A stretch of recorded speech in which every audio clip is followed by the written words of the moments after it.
We're live, pal. Welcome to Go for the Pin Wrestling Review Show. With your boys, Mikey Q and King V, aka Ember Moon Knight, aka Michelle McCool Running, aka Summer Ray Charles, Mikey Q and King V. King V, what's going on, homie? Give your energy and feed that vibe into the world. Mike, you still owe me a chopped cheese. I mean, hey Mike.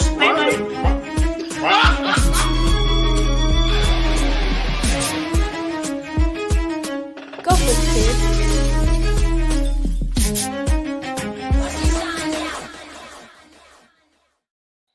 live, pals. Welcome to Go for the Pin, episode 112 with your boys first. Oh, King V, aka See a Shot, Take a Shot, See Blackheart. hey, And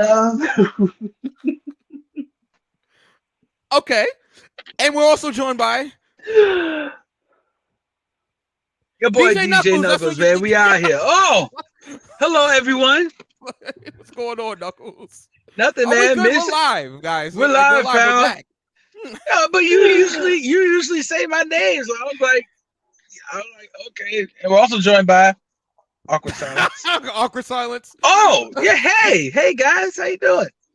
Oh man. Oh, All right. Well, I oh, see how God. this show's gonna go tonight. You guys. This is the peaches and cream episode of Go for the Pin. the host. 112. 112. Oh Peaches and shit! cream. It is episode 112. It is. Oh. I got it. I see you looking at me, yourself in the eyes, and it feels to me. If they really want you to get close to me, dance with me. Okay, we're done. Guys. We're done. Yeah. All right. Yeah. Oh man. What I a miss week. you guys, man. Missed you too, Knuckles. I miss both of you guys. Ooh, Both of you guys. It's been 2 weeks. A week. So It's 2 weeks. Whatever. It's been a while. it's been 2 weeks. So if you guys were upset that we were not here last week, we apologize. And guess what? We won't be here next week. But anyway, we are here this week. We will be back on December 29th. That is A special day.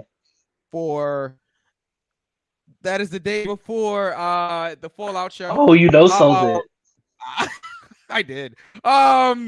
It's the day before. You got me all flustered now. It's the day before the Fallout Hellseeker show going down. These got me all messed up here. Going down. Yeah, it's got to be something else other than the Fallout show that I don't know about. I definitely forgot. Tonight is sponsored by the wine. So Yeah, I hear you. What kind of wine are we sipping on? Bubble. good wine. Teleport. Wine. Oh, sorry. Okay. Sailor I love teleport. You're Okay, absolutely that is- correct. You're I absolutely love correct. teleport. If you guys don't have to get the Go for the Pins host here, we like wine. Okay, and teleport is definitely a win. Just saying, just throwing it out there. Mainly like tequila or like rum. So, give me a punchin', a Ray AF, yeah. Okay. Trini boy them. I'll take the wine. Okay. I'll take the rum. But any I'll and take the all- water. Any and all gifts are accepted. Is it the same water that Mandy? All right. right, so anyway, we do Oh, have we'll a get lot- there because Hey, you niggas, we'll get there. Oh man. Okay, before we get there, we do have to talk about this past weekend. Now, we sent in our predictions via social media for NXT Deadline, I believe it was what it was called, and also Ring of Honor's Final Battle. Yes. And Final Battle, see, the thing is for Final Battle with me, I've been watching Ring of Honor probably since 2006, and Final Battle has always been like their WrestleMania, I guess you can call it, right? Final Battle was supposed to be their big event of the year. Sort a lot of historical moments here in New York for Final Battle at the Hammerstein Ballroom. So I was interested to see what Ring of Honor's Final Battle 2022 was going to look like. And I got a chance to do that. this past weekend? Did we all watch the show this past weekend? Yes. Okay. All right. We will get into how we feel about the show after we talk about the show, but let's just get right to it. I did not catch the pre-show, however. I did watch the main show. I didn't catch the pre-show. Jeff Cobb won his singles match.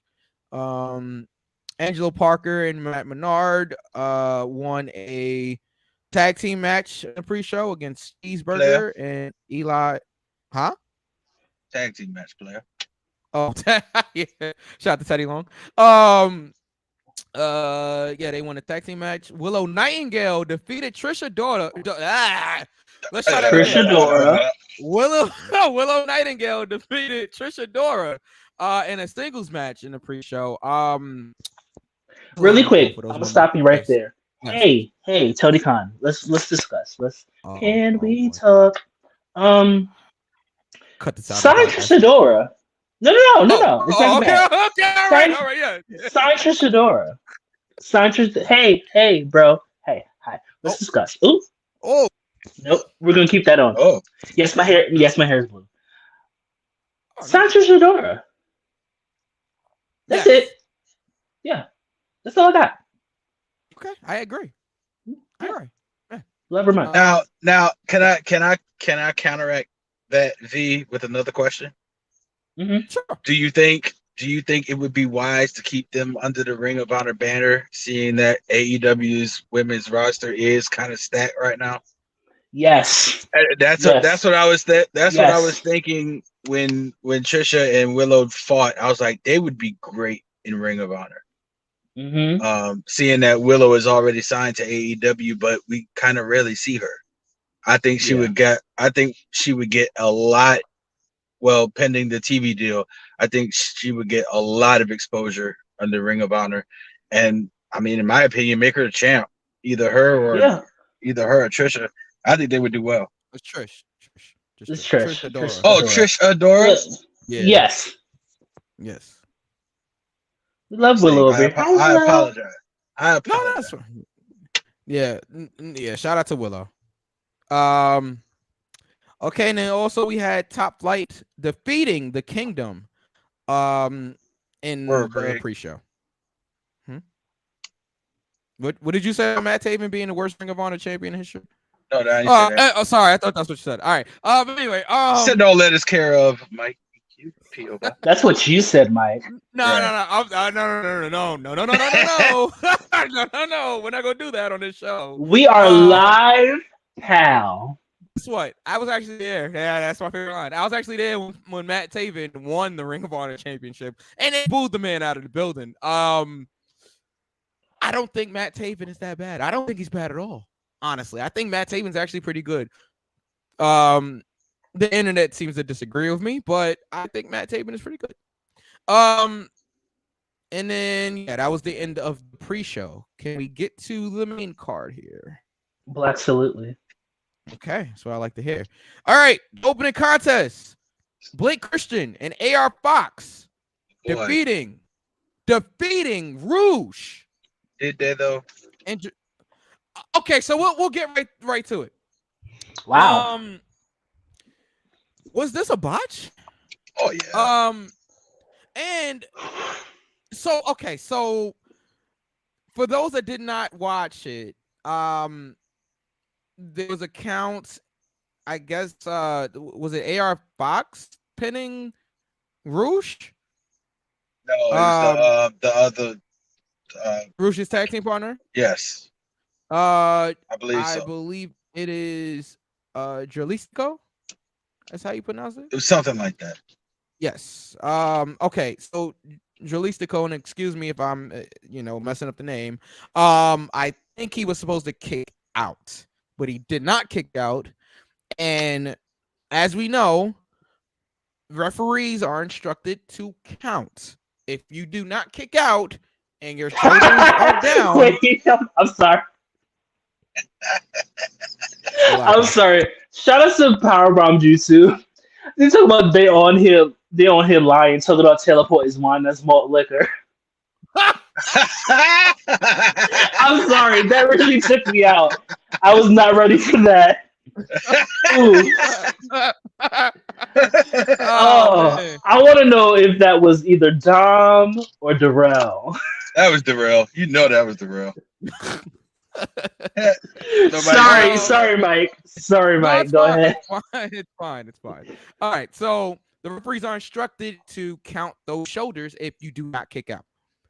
I don't know. Maybe it was done by design, but it certainly looked like referee Stephon Smith counted 3, and it wasn't supposed to be a 3. Either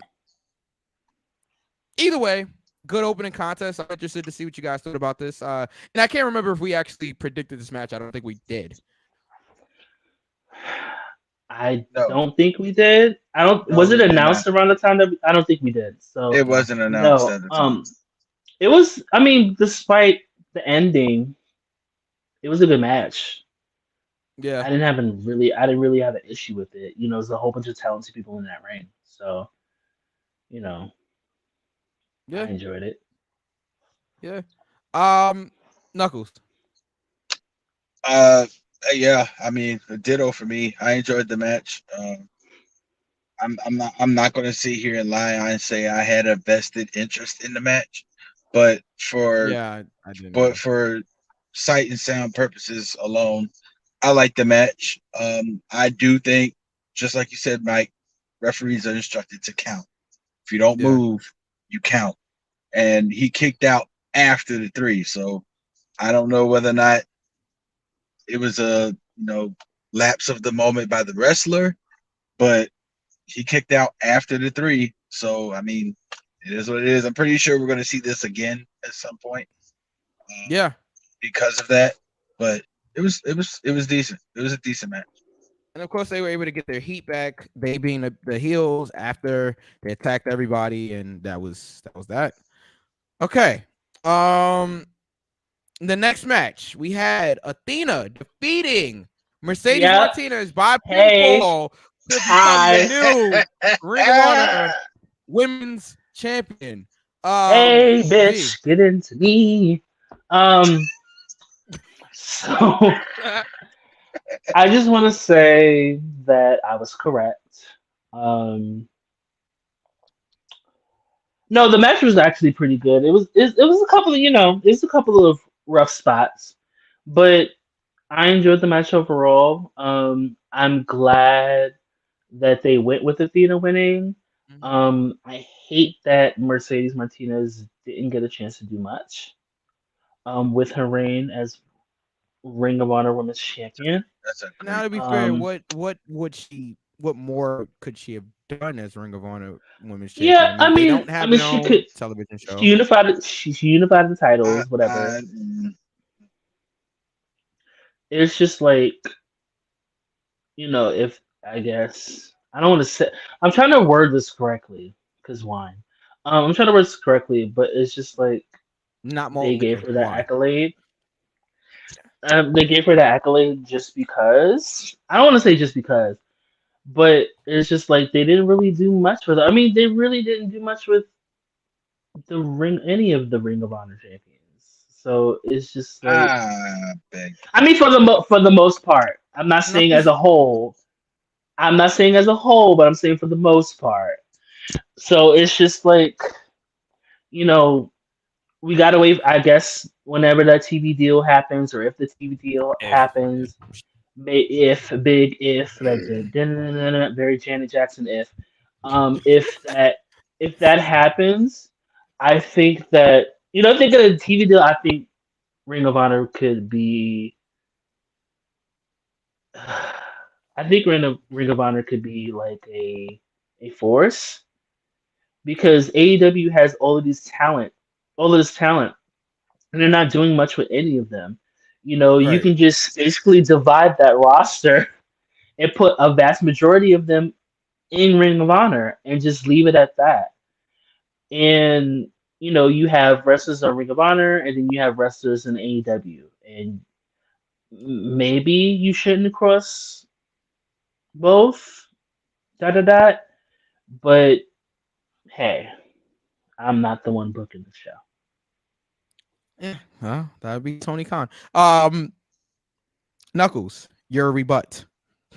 Oh, pause. Rebut is a real word. It is. No, No. your rebuttal. Rebut is also a word. Rebut is actually a word. But yes, I could have used rebuttal. I could have. I didn't major in Scrabble in college, so I'm sorry. But okay, first of all, I was a pre-law student, but hey, you got me. Nice.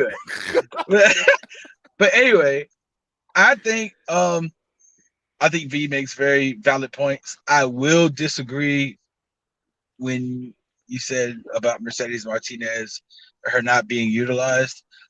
I think they didn't utilize that. I won't say on purpose, but I will say that they didn't utilize her for a reason. Because how many times, and maybe it's based on the name or the name of the holder. And I'll say that because how many times did we see Jericho in the Ring of Honor World title? How many times did we see the Pure Championship on Dynamite and on Rampage?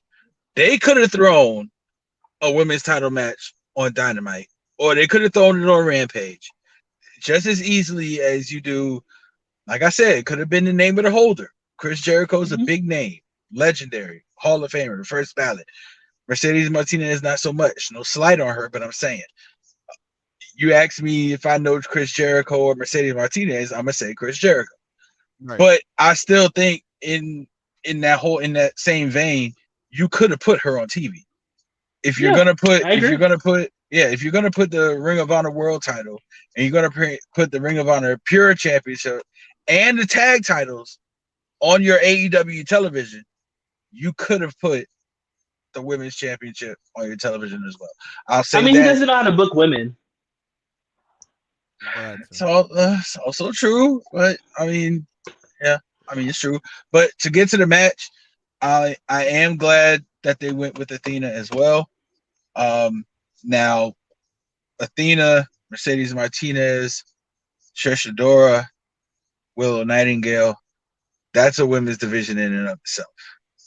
And I think if Tony Khan was smart, he would mimic what WWE is doing.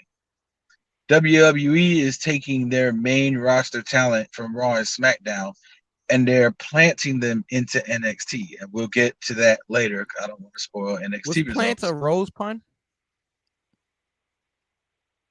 Oh, we'll get there, you weird ass niggas. Moving on. But no, they. I'm just asking. I say that because they threw Ricochet in NXT. And now they've just recently thrown New Day, and they threw Dolph Ziggler in there. And some of the talents that were on the main roster have come up to NXT. I think you can throw, like V said, split the roster. I don't think there'd be anything wrong with you throwing Powerhouse Hobbs in Ring of Honor. Or I don't think there's anything wrong if you throw like a Jungle Boy or a Luchasaurus or something in Ring of Honor temporarily just for a story, just for Ricky Starks. Yeah, or Ricky Starks. To everything there is a season. So you can throw them in there and give them a story. And if it doesn't work, you finish the story and move on until you find something to do in AEW. I mean, I don't see the purpose of having two companies under your umbrella and then you don't spread out your roster to both companies. I don't see why you would do that. In order for that to work, they would need a television deal for Ring of Honor. If you're saying that this is what I'm saying. After if this TV deal goes through, that is what you would have to do. You would definitely need to split. Yeah, you would have to split your rosters, definitely. But I mean, as of right now, the problem is it just all feels like AEW. Like it literally, like it does not feel like Ring of Honor at all. It literally just feels like AEW. And I'm gonna be honest with you, and this hurts, and I've said this before on the show. As a long-time Ring of Honor fan, I don't find myself really caring about Ring of Honor because it's like, all right, well, it just feels like an extension of AEW, and not even like a good one at this point. Like I hate to say it, but it's like they don't have a television deal. a lot of the people that you have in Ring of Honor are competing on AEW every week anyway, so it doesn't feel like they're on Ring of Honor. Like, all right, we'll get to Will's match. He's the pure champion. Okay, what does that really mean? He's gonna be on AEW every week anyway. So what does that actually mean? Well, I mean, the same could be said when WWE bought ECW. It didn't feel like ECW. But it's the same, it was a WWE product. The same thing. Exactly the same thing. But I think once Tony Khan figures out this TV deal thing, I think you'll see more of the Ring of Honor talent that are under AEW right now go back to Ring of Honor because they'll actually have something to do.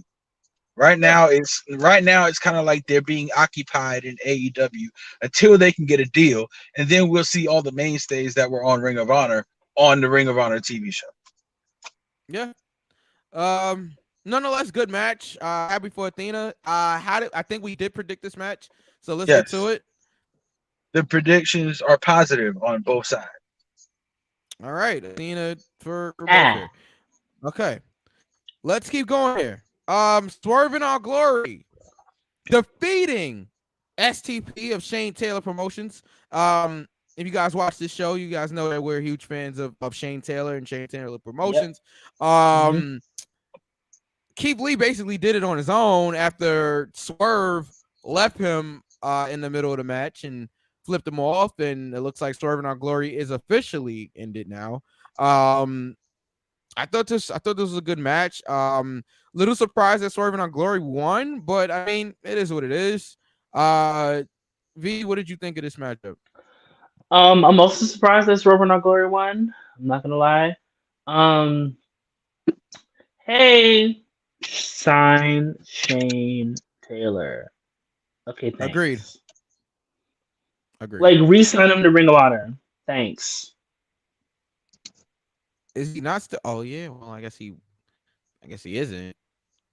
No, he is. Isn't he still signed to Ring of Honor? Technically. Yeah, because aren't the Briscoes technically signed to Ring of Honor as well? No. Oh, the Briscoes. Wait, Ring of Honor. Right. Yes. Yeah, because I think certain talents are only signed to Ring of Honor. It's weird. It's so confusing. I can't keep up, and I hate trying to keep up with people's contractual status. But yeah, I don't know. We'll get there. All right, let's keep going. In order to get there, we gotta get through this. So we have the Embassy. Prince Nana. Shout out to Prince Nana. The Embassy with Prince Nana defeating Dalton Castle and his boys for the 6-man tag team champion, the 6-man tag team Ring of Honor championships. I know it was cool. I kind of expected the Embassy to win. I think I predicted them, but we'll get there. Yes, you did. I'm sorry, I can't see a damn thing. I gotta take these off. There he is. Yes. Yeah, I thought it was fine. I mean, not a squash match, but it was cool. Like I didn't really have a problem with it. It was cool. Who's better than V?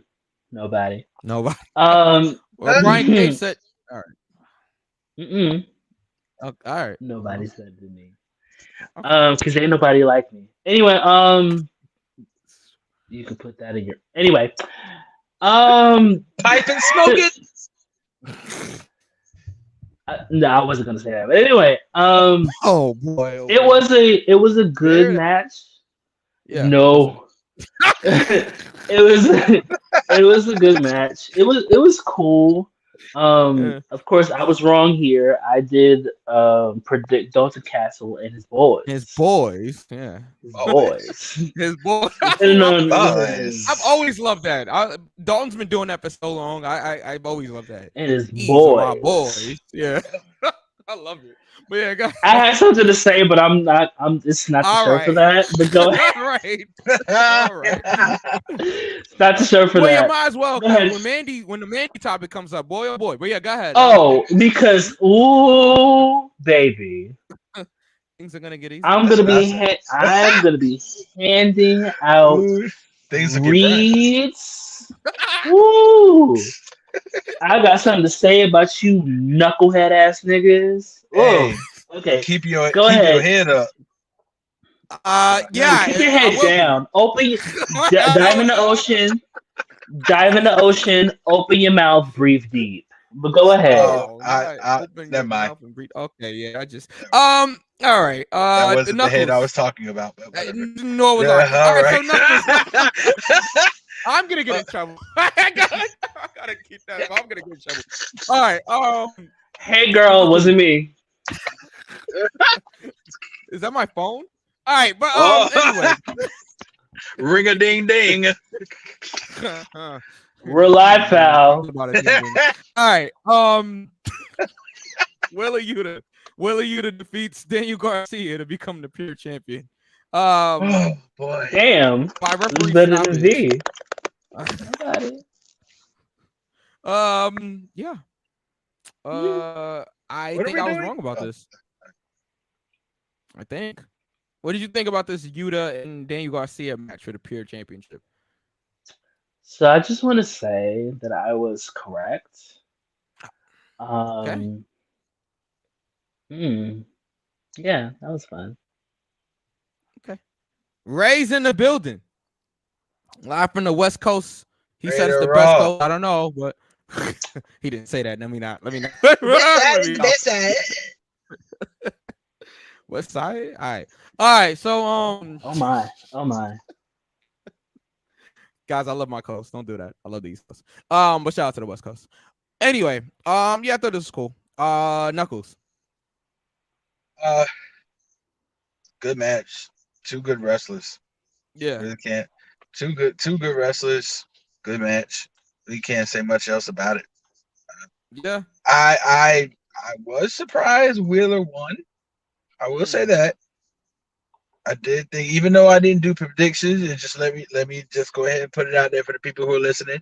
I am disqualified from this edition of predictions because of my schedule. I was not able to do predictions, so I am solely acting on a judge perspective this week. So, are you the same judge that was involved in the Gunner case? No. Don't answer that. Yeah, continue. Sorry. Okay. All right. Yes, ma'am. But, all right. Yes, ma'am. But I got that. Yeah. If you know, you know. That's not so all right. Is why I sell it. Yes, ma'am. All right. Yeah, continue. Go ahead. But yeah, I was pleased with the match. I was surprised. Get up, V. Get up. I was surprised by the outcome. Like I said, I thought Garcia would have held the title a little longer, but I'm not upset about it either. So yeah, I'm not upset either. Yeah, I thought it was a good match. All right. I wasn't upset. So V got it right. I got it wrong. All right. That is correct. All right. So let's get to the match here. We had the Briscoes, Jay and Mark, defeating FTR, Cash Wheeler and Dax Harwood, in a double dog collar match for the Ring of Honor World Tag Team Championship. Holy shit! Yeah. Oh my god! What a bloodbath! What a violent, intense match. As was expected. This was by far, to me, the best thing on the card. Leaps and bounds, bro. Leaps and bounds. Yeah, I by the end of the match, I had to catch my breath. I'm like, whoa, wow. All four men went out there and killed each other. Okay. This was awesome. I don't know what else to say. Like this was everything that you would expect from Briscoes and FTR in a double dog collar match, the rubber match, if you will, for the Ring of Honor Tag Team Championship. I have nothing bad to say about this, besides some of the sloppy camera angles, which was not their fault. Other than that, we're not going to talk about that. But we will talk about how great of a match this was. My hat's off, and I don't even have a hat on. To all four individuals, including the referee that got busted open. Mike Posey took a chair shot, accidentally getting busted open. And wow, we got ref juice. Yeah, wow. That's all I can say. Wow. Knuckles, what did you think about this contest here? I don't even really think I could put this, what I saw from these four guys. But no, I'm not even gonna say four guys, five guys. Yeah, 6 if you count Paul Turner. That made me hungry. I knew there was gonna be a Five Guys reference when I said that. Yeah, but I can't really even find words in the English dictionary to describe. Did you look at the Spanish one? And no, because I wouldn't have understood it anyway. All right, but sorry. Look the fuck off, Michael. But like, why were we surprised with what we got? Yeah, I'm really trying to no sell this right now. I'm really trying to go through. I'm trying to get through it. But like, okay, so I'm gonna use a comparison very quickly. We said when we were mentioning the best of 7 between the Elite and Death Triangle, we were saying, well, are they going to be able to give us something different every time? Blah blah blah. We had this conversation.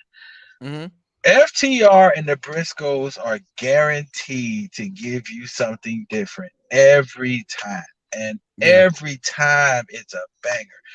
Sheamus, holla at your boy. Banger after banger after banger after banger banger after banger after banger. This match had everything: blood, physicality, technicality.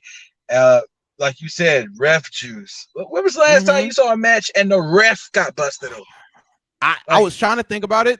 The last time I can recall was probably Hell in a Cell 2002. Triple H.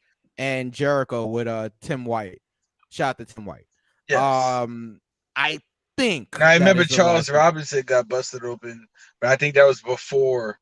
I think that might have been WCW.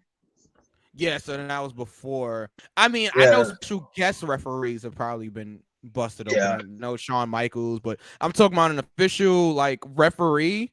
Yeah, I think Tim White was probably the last one that I can remember in a major promotion. I don't know what's going on in the Indies. Okay, but in a major promotion, that's the last person I can think of. But yeah, continue. I don't. I was like you, Mike. I was blown away. Just like the match is over, you just look at the TV and be like, "What the hell?" Yeah. And just like mouth agape, just like, "What the fuck?" And then you just clap. You just nod your head and clap. Yeah, that's it. Yeah. I don't have words. The right team won. I will say that because as good as FTR were or is, let me correct myself, they were not being utilized as Ring of Honor World Tag Team Champions like they should have been. And it's my personal opinion that they should be dropping those belts that they have pretty soon. I think the Briscoes, with everything that's going to go on and comes up again, the TV deal, I think the Briscoes would be the better suited team to move forward as tag team champions if that goes through. But overall, 5-star match. I can't complain. I agree. Nothing. Yeah. V. King V simply agrees. Okay. That's all I got. Okay, well, the Ass Boys came out and attacked FTR after their loss, and it looks like we're going that way, But yeah, this was awesome. How did we do on these predictions? I think we might have both been wrong. Yeah, I was wrong. Yeah, I was wrong as well. I thought FTR was going to retain here, but no. Same. Okay. For the television championship, Samoa Joe defeats Juice Robinson. Is he still in Bullet Club? Maybe somebody out there can inform me if he's still in the Bullet Club. I think he is, but I'm not sure. See, I thought this was a good match, but the problem is anything that followed that tag team match, it was gonna be like kind of in the death spot. But I thought that this was. I'm liking Samoa Joe as television champion. I think that him destroying Darby, I think last week or 2 weeks ago, was done the right way, and I think that that match was cool. I mean, Darby didn't tap and he passed out. I thought that was good. And then even with Juice Robinson, it wasn't a squash, but Joe's getting clean wins. You know, I like that. He's having competitive matches, but it's clean. You know, I like that. I like that Joe can be a heel, but also win his matches clean.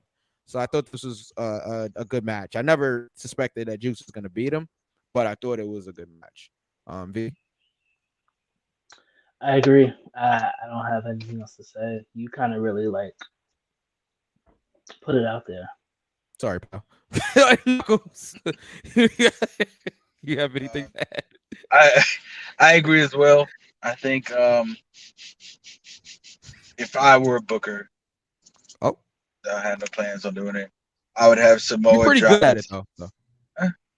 I have my moments. Let's put it that way. I would have Joe drop TNT title back to someone who would deserve it more. Powerhouse. Powerhouse. But and have him more focused on Ring of Honor. I think he would be a big name for Ring of Honor. Well, he was that's where he got his start. That's exactly my point. Yeah, I think he would be. I think he would be the flagship character for Ring of Honor once they get everything done. That I disagree with. I don't think Joe should be the person that's, you know, the face of Ring of Honor, the flag bearer for Ring of Honor. I think that he's a great addition to have there and to like one of those veteran guys. So like I feel like Joe. Oh, okay. So you're saying the flagship should be on somebody younger? Yeah. That's okay. That's in that vein, I agree with you. Yeah, but I definitely think Joe should be there as the veteran that's getting the younger guys over. I definitely agree with that. Yeah, because Joe can still go. Joe can go at a high level. So I you know, no problem with Samoa Joe. And I've always liked Joe. Even so quick story about Samoa Joe. Story time with Mikey Q here. All right, all right, gimmick infringement. Samoa Joe back in 2008. We were at Webster Hall here in New York, and it was, so believe it or not, TNA ran a house show at a club. They ran at Webster Hall, and it was a pretty big show. And how they did it was unique, because if anybody's ever been to Webster Hall, sorry. So I was listening to Renaissance for a second, but yeah. So if anybody knows how Webster Hall is set up, it's a club, so there's a stage on the main floor, and you used to have performances and things like that here.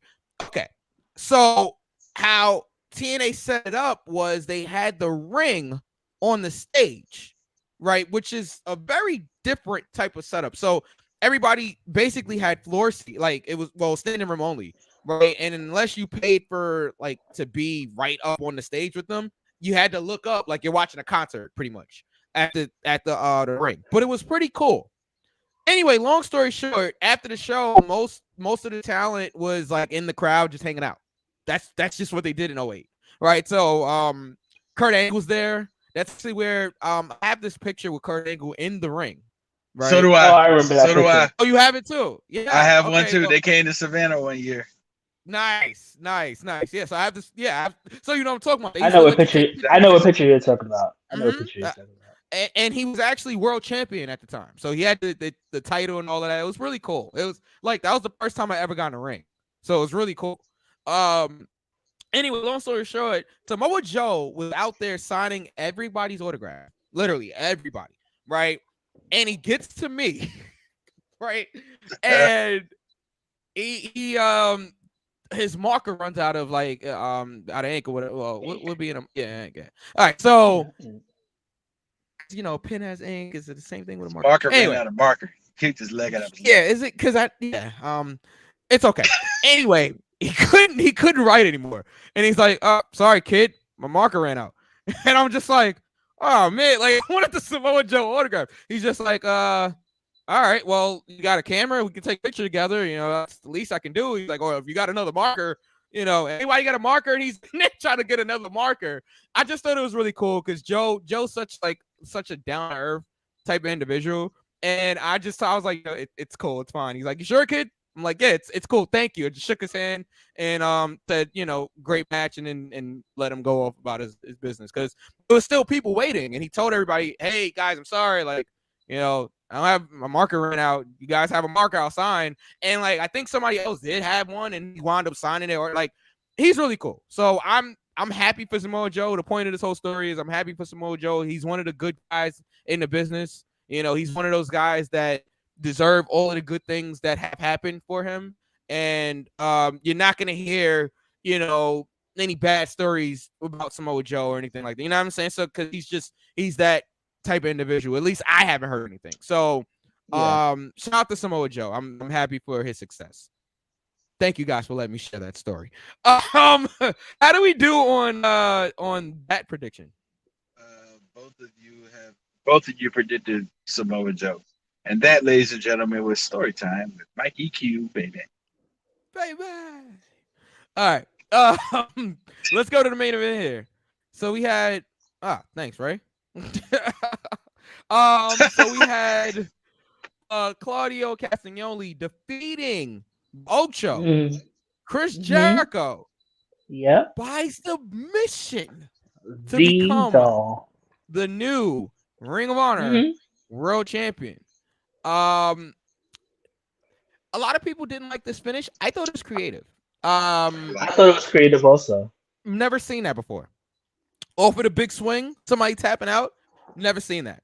That was creative. Yeah, I don't think I've ever heard about anybody tapping out of the big swing. No, I don't think so. Claudio wins back Ring of Honor Championship. I wasn't expecting that. I thought they had more story with Claudio joining the JAS if he loses, but nonetheless, I'm happy for Claudio.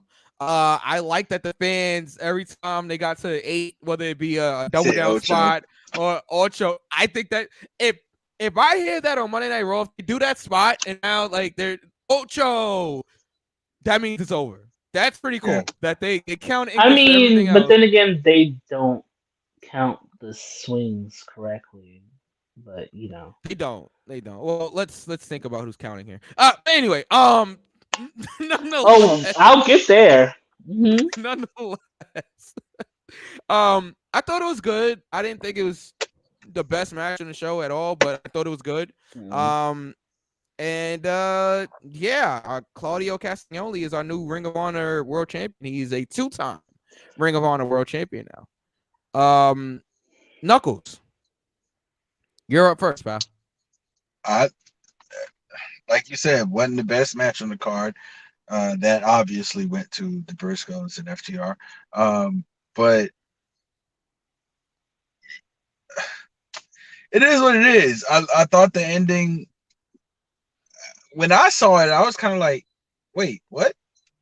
Like, because the referee was like, yeah, ring it. I was like, he didn't tap. Strap. Like, what are you doing? Like, he didn't tap. Then it showed the replay, and you really can't see it because he's getting swung around by his ankles. But he tapped. Yeah, you can see he really tapped. I was like, wow. I was like, that is really creative. I mean, you get swung around by your ankles 32 times. Yeah, I mean, hey, But I'm happy for Claudio. Chris Jericho is a phenomenon in himself. I thought it was good. I thought it was just really good. The creative ending, everything. I thought it was good. Ray says this is actually leading to absolutely. We'll get there. And let me just say this, right? The count is always going to be off because just going back to basics in school, right? Ocho is 2 syllables. Okay, 8 is 1. Therefore, it's gonna be off because you're saying, "Oh no." Okay, if you're trying to keep up with your cadence, it's gonna be off. So, as somebody that somewhat speaks and understands Spanish, Yes. yeah, y'all just are not good at counting. Sorry. That too. I mean that Yeah, and y'all not good at most things, like washing and keeping pictures to yourself. But we'll get there. There we go. Oh boy. But moving left and right along, the match was okay. The finish was unique. The finish was different. Copyright? I know, right? I don't. As far as my memory goes, and somebody could correct me if I'm wrong, I haven't seen anybody tap out of the big swing. Right. Ray says it takes a millisecond to say Ocho. Yes, Thank but you. My point still stands, but I hear what you're saying. It's stupid, puta. Okay. Sorry. Well, hold on. Seven has 2 syllables. Ocho has 2 syllables. 7. Like, why would that? Yeah. Okay. Well, 7. That proves my point. Ocho. 9. I don't know when you're doing 1, 2, 3, 4, 5, 6. I mean, 7, wrestling fans Ocho! aren't smart, but we'll get there. Oh man. All right. I was Ring of Honor.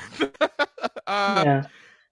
Okay, so as of right now, I think V is the go for the pin predictions champion.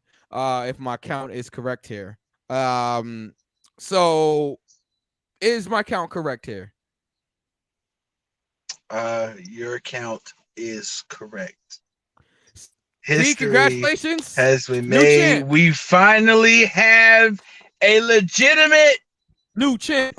Go for the pin predictions champion. Wait, you said legitimate? Oh yeah, because we tied for the legitimate. You know? Yeah, the title's been in the middle of the ring for the last month and a half or however. It's very vacant.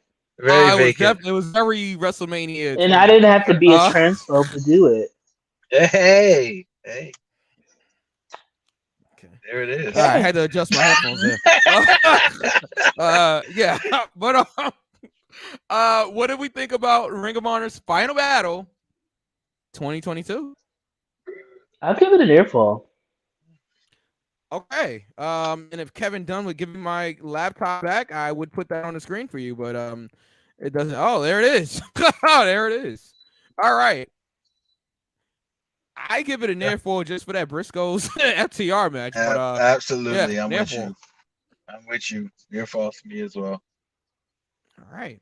That was Final Battle. Let's try to quickly get through NXT here, because we got some things to cover. So NXT deadline went down the same day. Yes, we do. Went down the same day. All right, let's get to it here. So I did not watch the pre-show, but it says Ivy Nile defeated Lash Legend in a singles match. It also says that Duke Hudson and Andre Chase defeated Big Body Javi. I like the whole gimmick with Javier Banal. And Zion Quinn. All right, let's get to the main show here. Okay, we had the Women's Iron Survivor Challenge match to start off the show. This is a brand new match concept. It was I didn't even get Ray's. I'm sorry. Yeah, near fall for Ray. Sorry, Ray. Sorry, buddy. All right, yeah, near fall for Ray for Ring of Honor. All right. As I'm saying, the first ever Survivor Challenge match. This was a new match concept. And I'm digging it. I think there's some things that can be ironed out with it, but I'm digging it.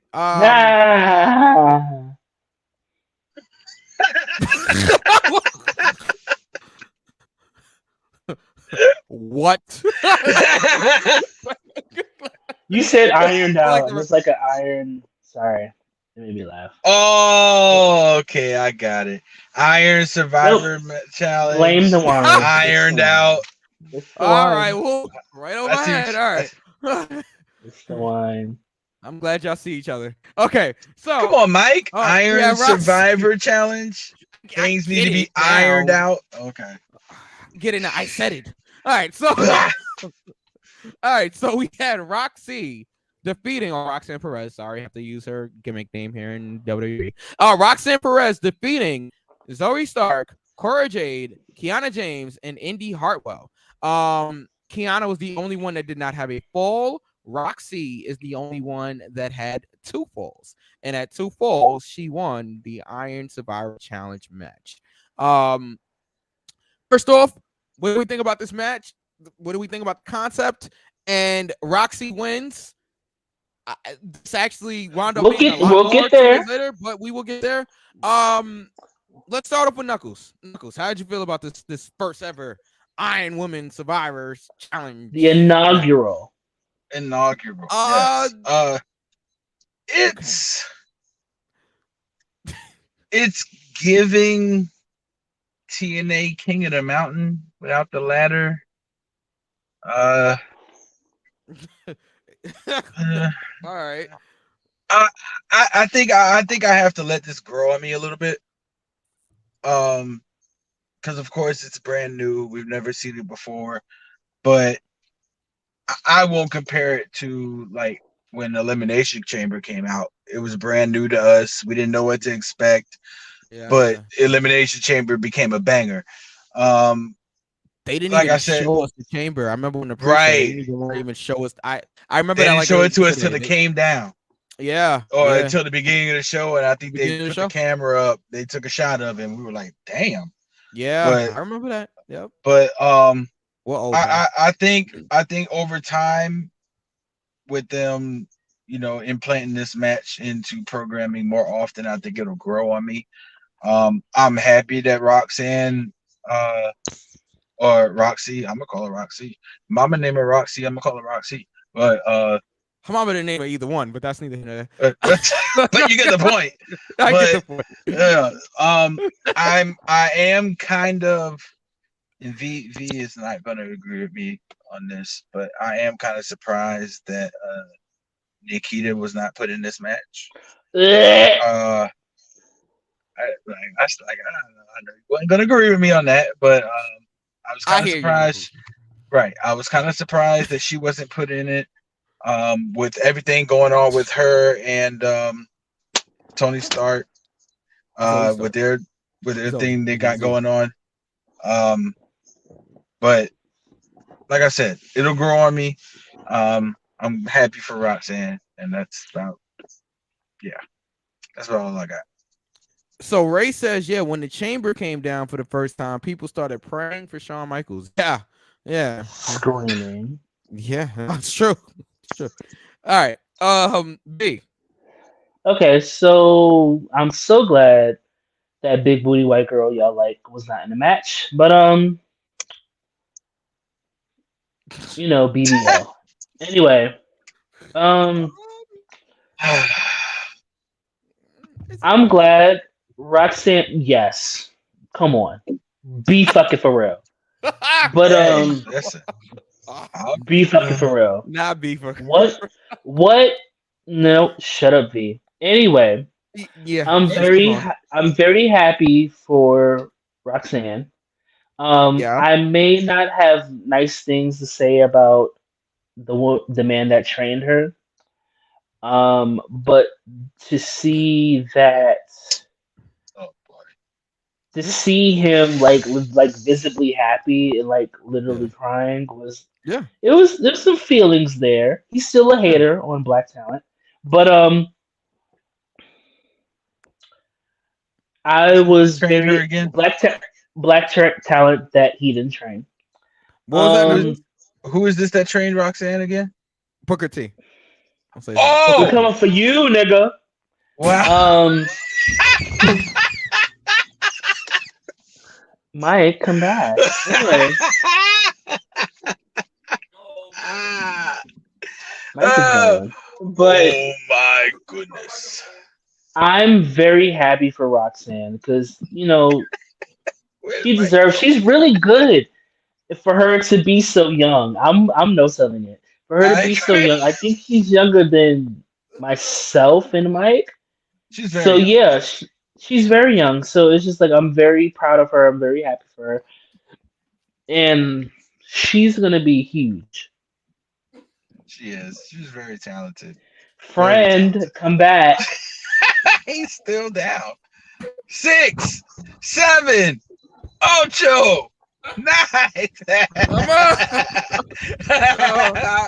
I had some technical difficulties. My mic fell. It was pandemonium. Pandemonium. You fell. The mic fell.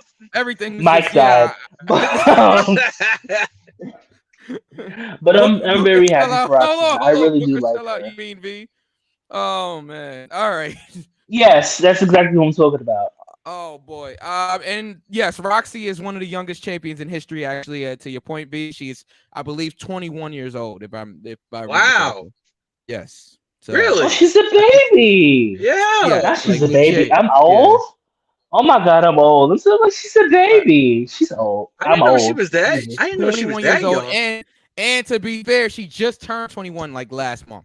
Roxy is literally, I think she's the youngest person on the NXT on television. You know what? I knew that because they highlighted her on Snapchat on NXT's channel. I knew that. Yeah. But I just didn't remember. Oh my god, she's a baby. Yeah, she's a baby in the game. I'm old. Oh my god. She's a baby, but yet she's been working 70 years already. So, right. Shout out to Roxy. Killing it. Yeah. All right. We gotta keep going here. Oh, all right. How do we do on those predictions? Both of you had Roxanne Perez for the win. Okay. Yeah. Well, makes more sense now. All right. I gotta get myself situated. All right. Okay. Isla Dawn defeats Alba Fire by pinfall after sports entertainment, because that's definitely what it was. Sports entertainment. Okay, Ring of Honor had a referee bleeding, okay, and NXT had a referee coughing up the same black blood that Randy Orton coughed up 2 years ago. I hear voices. All right, so yeah, I thought it was fun. You're telling me to go to bed. I'm so sleepy. You felt the need to go to bed on this, huh? Interesting. Okay. That's the voices in V's headset. I'm so tired. I'm so tired of him. Part of life is that Charmel goes to my acting class, and it takes everything in me not to speak my mind to her. Oh wow, that's an interesting tidbit there. That Ray and Charmel are both in the same acting class together. Please show that that young woman respect. Okay, it's not her fault. Right. I like Charmel. Hall of Famer. She won. Hall of Famer. Yeah, she won. Her husband on the other hand, you know. All right, so Knuckles, what did you think of this Isla Dawn versus Alba Fire match here? What was the not Alba Fire? What's the other girl's lady's name? Isla Dawn. Isla Dawn. Okay. Isla Dawn versus Alba Fire. The epitome of sports. Entertainment. I'm screaming. Go ahead, V. That's all I got. Go ahead, V. DK. I mean, it is what it is. I think at this point, Alba Fire should be in the main roster somewhere. Yeah. Preferably on SmackDown because, ooh, baby. So sick of that transphobe. But anyway, SmackDown needs it. I think it's time for her to move on to bigger and better things. Come back, Knuckles. Knuckles. Don't make me call you by your street name. But no, don't do that. Oh. I mean, you and my brother share the same name. But anyway,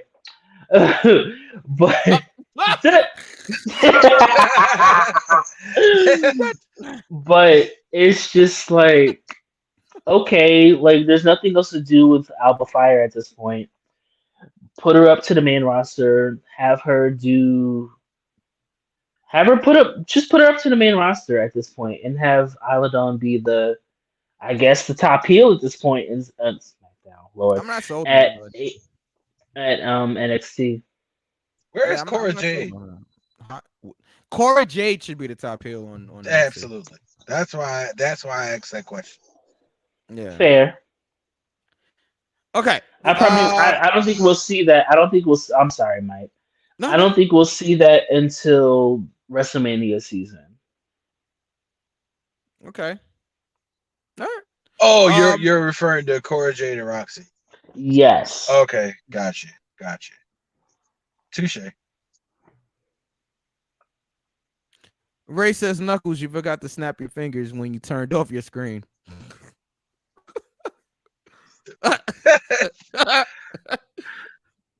Where's my camera? Right there? Okay. Yeah, that's the one. Hawk camera. Tape There's delay. a little bit of a delay. Yeah, Tape a little delay. bit of a delay, but it's fine. That didn't work at all. I'm never doing that again.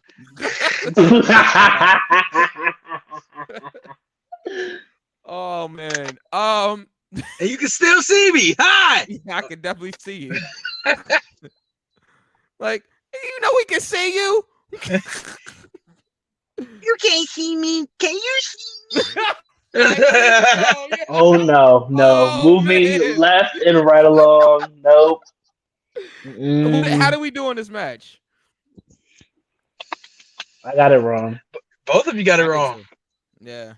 Well, if you All do, right. you got it wrong. What you asking? Never mind. Our numbers, guy. You writing the numbers down? So we actually what the numbers are. Yeah, I've been writing them down. You know, I like writing things down. Things down. Oh, now, hey, don't you dare! All right. We had the New Day. The New Day defeating Pretty Deadly. I usually have a lot of pretty. No. Go ahead. No, Go ahead, Mike. no. Go ahead. Hold on. Mike. Hold on. Wait. Mike. Michael. No. Michael, It wouldn't be no. tradition if you didn't do it. All right, fine. You can't do it here. You can't do it here. No. All right, fine. No. No. I'm gonna go ahead and go first. All No.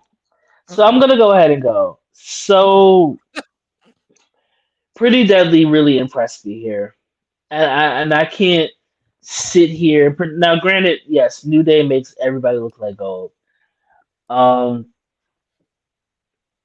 Watching this match, like watching it closely, Yeah. it showed to me that because I was on the fence when it came to Pretty. Oh, hey, hi, words, I know them. When it came to Pretty Deadly, I had my reserve, however, comma space. They proved me wrong that night. They did. They proved me wrong. And I am looking forward to what Pretty Deadly has to offer in the future. But yes, the New Day did win. I was truthfully shocked about that. I'm glad that Xavier Woods got the pin. He went for the pin. He got it. He went for the pin. Anyway, he went for the pin and he got the win. And I mean another accolade under New Day's belt. I mean, I'm gonna ignore the big hater in the room. The hater that trained Roxanne. And I'm just gonna leave it there. Pretty Deadly proved me wrong. They did. I'm done. Okay. Well, I used to pretty much turn off the television when Pretty Mid was on my TV. But I pretty much changed my stance on Pretty Deadly. They're actually growing on me. I like the two kids. I think they're talented, and I'm calling them kids because I'm sure they're younger than us. But Not in a disrespectful way, but I'm pretty sure they're younger than us. I like those two. I think that Elton and Kit have something, and Yeah, they do. I'm looking forward to seeing what they do here. The New Day get the win. I was surprised by this. I thought they were just going down there to put the two kids over, and again, I say kids respectfully. Shout out to Ruthless Lala. Sammy Chaos.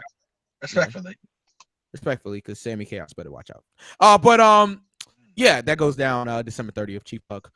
But yeah, I thought the match was really good. And the New Day, yes, they definitely make everybody shine, but I think Pretty Deadly, I will say their name correctly now going forward. Pretty Deadly definitely held their own out there with the New Day. That Eddie spot was it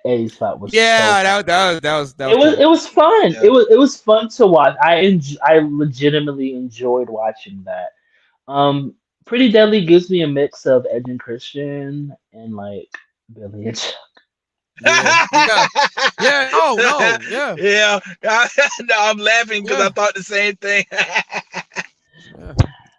And it's just like I like them. It took this particular match because I think I've also agreed with Mike that I really wasn't seeing it for them.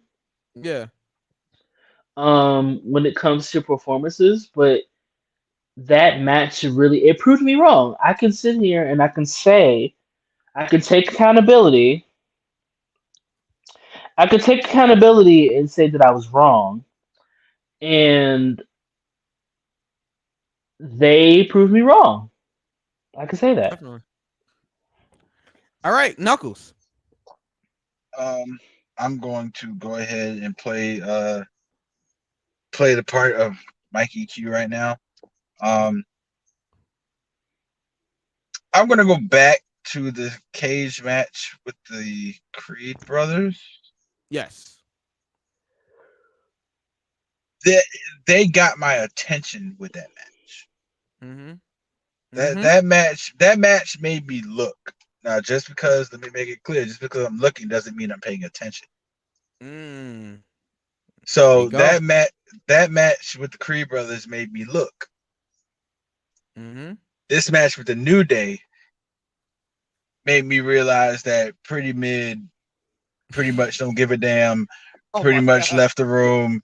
Pretty pretty awful. Okay. I'm actually leaving. I'm leaving. I'm sorry. But let me finish. That match they had with the New Day made me say that all of those adjectives I just gave them ended up being pretty damn good. Yeah. Yeah. He's talking to us, B. Yeah, he 6, 7, 8. Oh, there we go. Right. Oh, there he is. No, but seriously, I share the same views that you guys do. Like V said, I didn't see it with them either, and I think that's why I was in such an agreement with Mike when he gave them those adjectives. Yeah. But it was these two matches, the Creed brothers in the cage, made me look. The match with the New Day made me pay attention and say, okay, you know what? I'll give you your credit. And I think the only reason why the New Day went over is because the comeuppance that's going to come is going to mean more. And I think they wanted to slightly give New Day this because they let the Usos beat their record. So now the New Day is the only Triple Crown Tag Team Champions in WWE. They've won Raw, they've won SmackDown, they've won NXT. So I think that correlates into it a little bit. But I think when Pretty Deadly beats New Day, which is going to happen, I think it's going to be more, and I think that's going to raise Pretty Deadly stock even more than it is now. So I think it was planned out correctly, and Pretty Deadly is pretty decent, honestly. Yeah. I would say even pretty good. Yeah, I went there. Pretty damn good. Pretty good. Okay, how do we do in this match? Of course, wrong. Yikes! All right, not looking good here. All right. And that's surprising to me, Mike, because for somebody who thought Pretty Deadly was pretty terrible, you were pretty much wrong on this. I love all of it. Oh man. Yeah, I was pretty wrong on this. I was pretty wrong surprised you went with them. pretty wrong on this whole weekend, but it's fine. All right. You were. Let's get to the Men's Iron Survivor Challenge. Okay, we had Grayson Yeah. Waller, who won winning the match. Talking about yuck. Right. Carmelo Hayes, JD McDonough, Joe Gacy, and Exium. McDonough was the only one that did not get a fall in this match. Everybody else had two. I like the finish. I thought the finish was creative between Carmelo and Grayson. And yeah, I'll let you guys deliberate about this match here. Great match, awful finish.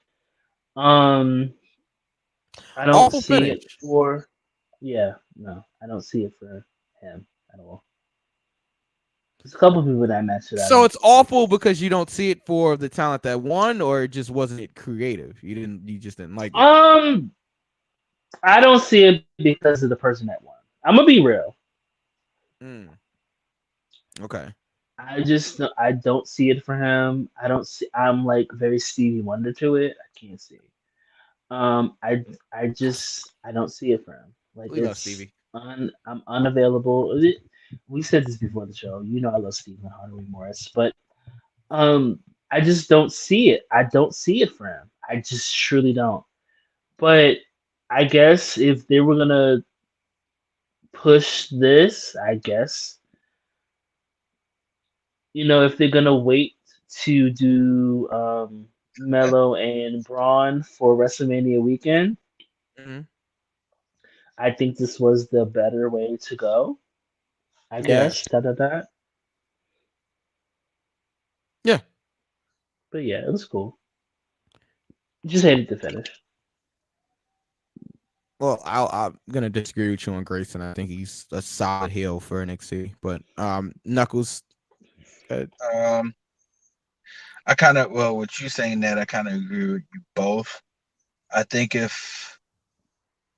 I think I kind of don't see it with Grayson Waller either, and I think that if he was going to be that guy, he'd have been that guy a long time ago. He'd have been the equivalent to what Austin Theory was. Sorry. God, I am striking out with you tonight. But that's number 2. I only got one left. But it's number 3. You named Nikita earlier. But go ahead, continue. Oh, I did. All right. Well, I'm out. No, Knuckles. Oh no. Oh Knuckles. Come back. Okay. Please. Oh, he's here. Yeah, I'm here. Yeah, I lost my train of thought. Oh, okay. Grayson Waller would have been that guy if he was the guy. That's what you were saying. Yeah. I think they would have pushed him a long time ago instead of having him win this match in the fashion that he did. Again, if I was the booker, I'm pushing JD McDonough to the moon. He's out of all people. But he's giving me everything. He's giving me villain. He's giving me technical wrestling. He's giving me brawling. Giving me allegations. Oh boy. I was just talking about the wrestling ability. That's all. He's giving me very William Regal-like Dean Malenko. That's what he's giving. It's giving me Blockhead. It's giving me Lego. It's giving me Lincoln Logs. Lego? Okay. I'm done. I'm tickled. I'm laughing for the next 5 minutes. I'm sorry. I'm laughing. I'm tickled. It's hilarious. Lego? Oh, man. I'm tickled. It's pretty. Well, it's like giving domestic abuse. No. All right. Okay. Knuckles. All right. Okay. Woo! Lord help your children. Don't let them fall by the side of the road. However, common space. I hear what you're saying. I hear what you're saying about JD McDonough. I just don't see how I feel. How you guys felt about Grace is how I feel about JD. I feel like if he was the guy, he would have been pushed a long time ago. I don't think. Yeah, I just don't but think JD got the title match against Braun though. Yeah, and he lost 3 times to Braun. Grayson is also. I feel like. Okay, Grayson Waller is NXT's Austin Theory. That's what he is. I think he's NXT's Grayson Waller. I don't really see the correlation with him and Austin Theory. I think that Grayson, he needs some more time on NXT, and that's fine. I don't think it's not like let's not act like Grayson Waller's been down there for years and he's had all these opportunities and this, that, and third. He hasn't. He's still relatively young. He hasn't had the opportunity to really be that main event guy yet because the main event scene in NXT has gone to Braun Breaker and Dolph Ziggler and now Apollo and JD McDonough even and all these other opponents that Braun has gone through before Grayson. I think that given the opportunity, because he's not a bad worker, given the opportunity, I think Grayson could be a main event level heel for NXT. I will agree up until this point, he hasn't really shown me that he's this top level talent, but I do think that I think that he can talk really well. I think that the crowd hates him, which is a good thing for him. I think that he has a huge upside, but they have to give him the opportunity to really shine. You just described Austin Theory. Yeah. Good upside. Talk on the mic. Hasn't been in the main event picture. You just basically gave the same adjectives. The as difference SmackDown's... between Grayson Waller and Theory is that Grayson Waller could probably be around people in his age. I saw that coming. Yeah. Veer?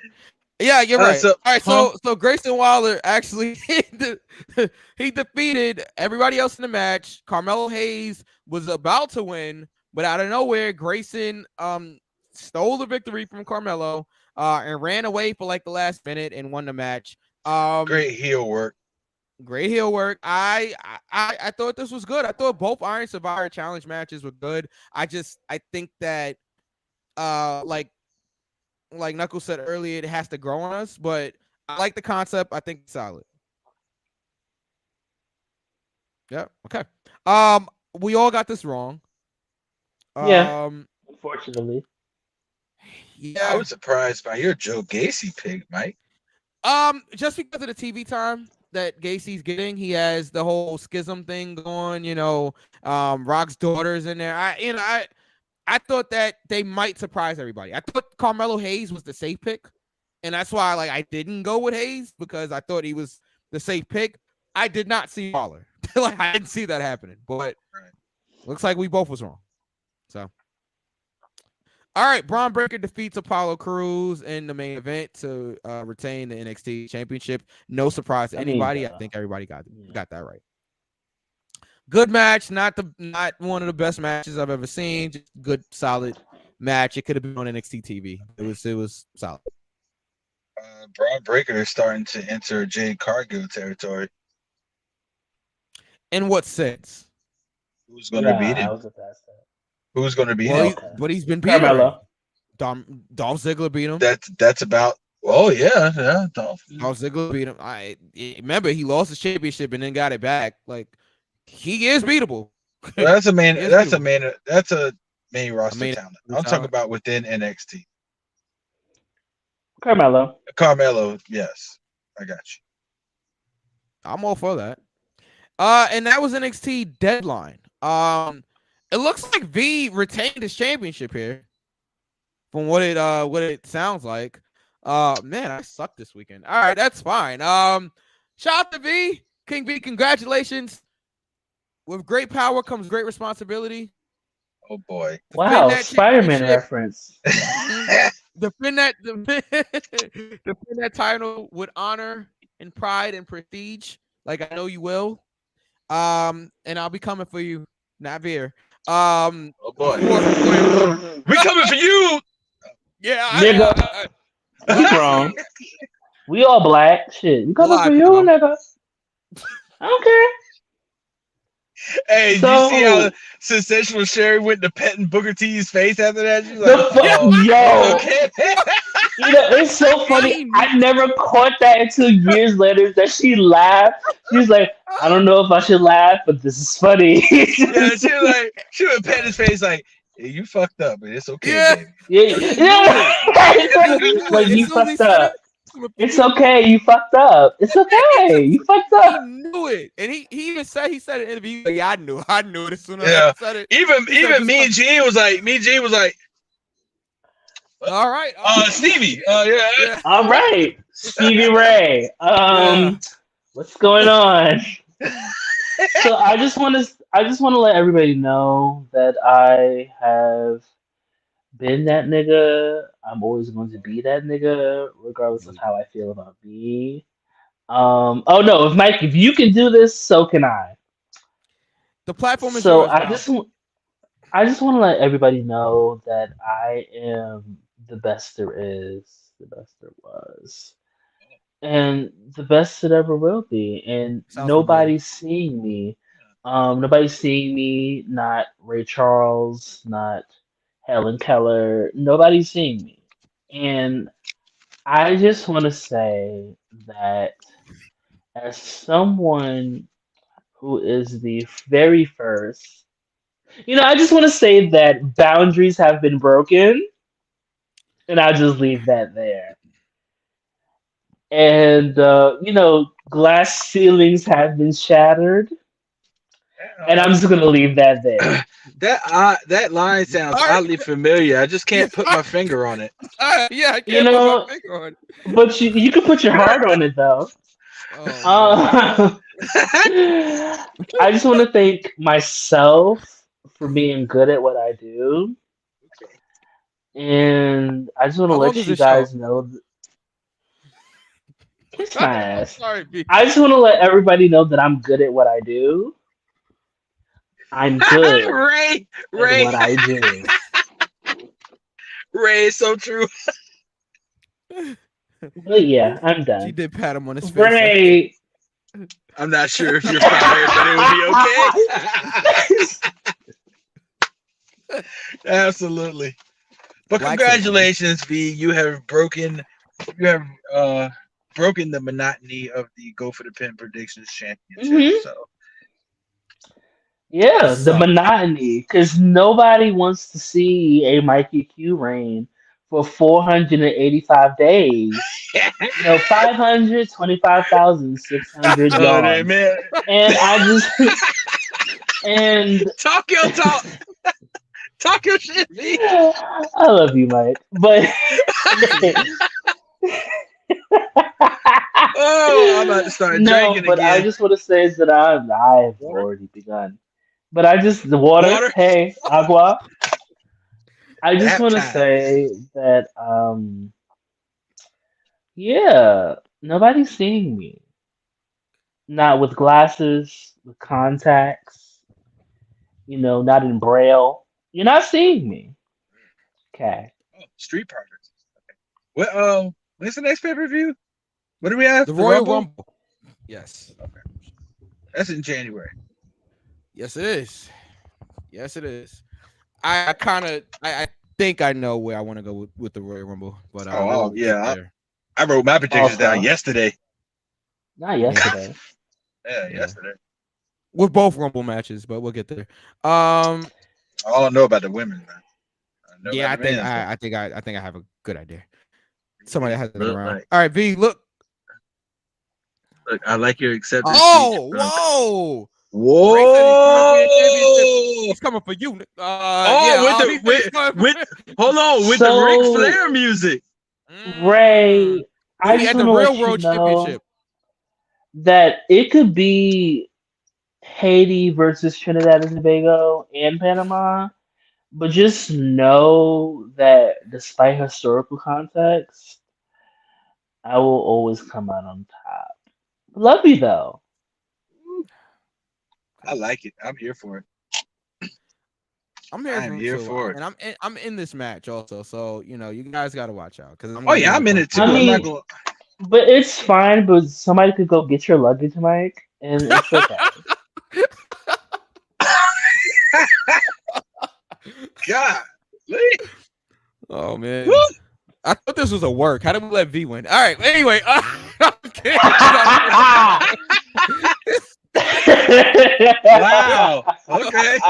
Okay. Oh man. Let's get through this. All right. What do we give NXT deadline as a whole here? 2 counts. I'm gonna give it a near fall. I liked it. He gives it a near fall. I like the show as a whole. Yeah. Last weekend was really busy for me, so I caught some things with NXT. I caught most of it. I saw the whole show, but like there was some matches that it was like I didn't see every spot in there. I'm gonna go 2 count from what I saw. I thought it was a good show. I just I wasn't like blown away by it, but it was a good show. Ray, what do you pay-per-views? Huh? I can say that for both pay-per-views that I wasn't like 100% invested just because of scheduling and everything was going on.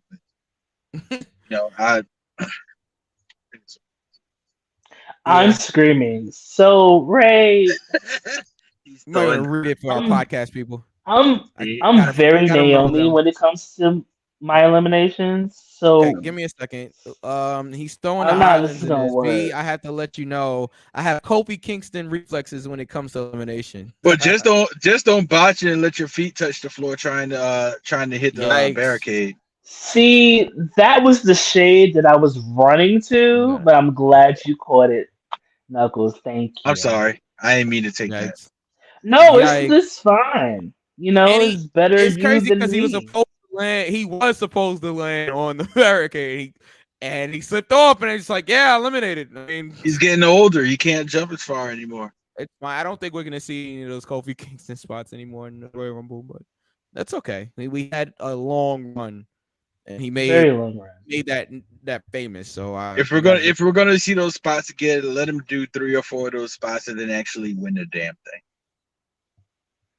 Yeah, I don't see Kofi. I don't think he's ever gonna win it. No, he's never gonna win. But yeah, if you're gonna do the spots, I mean, we all coming in when we see him walk down, he ain't gonna win. Actually, let him win one. We're gonna do the spot. It won't be this year. I'll tell you this much. It won't be this year. We'll get that down the line. What are you saying, V? You're very Naomi with your eliminations. Does she still work for the company? Very Naomi. Because Sasha doesn't. It was announced today, and so we can't confirm it because I don't want to say it on the air if it's not. I told you. True. I thought it was confirmed. I told you. Fightful is confirming that she doesn't. I do Fightful is a reputable Sean Ross Sapp. No crap, just Sapp. Hey, you know what? When you get treated with disrespect, I can't blame you. That's all I got. Okay, that's where we're gonna leave it at. That's where I'm leaving. I'll be looking. January will be very interesting.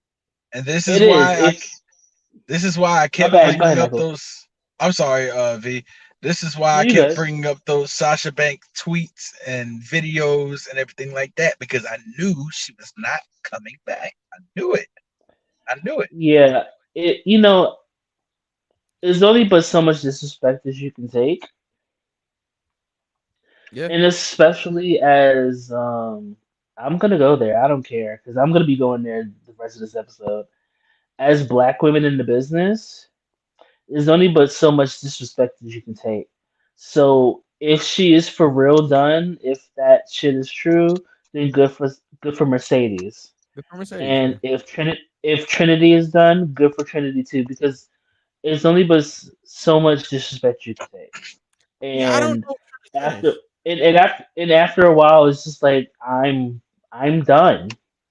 Yeah. So if she's done, if both of them are done, because I hate when they talk about just Sasha and leave Naomi out of this. Like she didn't leave also, but I'll save the colorism talk for later. Um, but if they're both done, then they're both done. That's that on that. I still have Bianca. I still have Mia as my faves. So good for them if they're for real done. So are we looking forward to January 11th for Paige Saraya? Saraya's mystery partner. Okay, Ray. I don't think it's gonna be her. I don't think it's gonna be Doesn't her. Doesn't she have a commitment to on the 17th to New Japan to Wrestle Kingdom? I mean, that's a week before, so I mean theoretically she could do it, but I mean that would actually be a good move for her anyway, because AEW and New Japan are kind of they have a working relationship. That'll at the same time, going back to my original thing from when we were discussing AEW, Tony Khan can't book women's wrestling.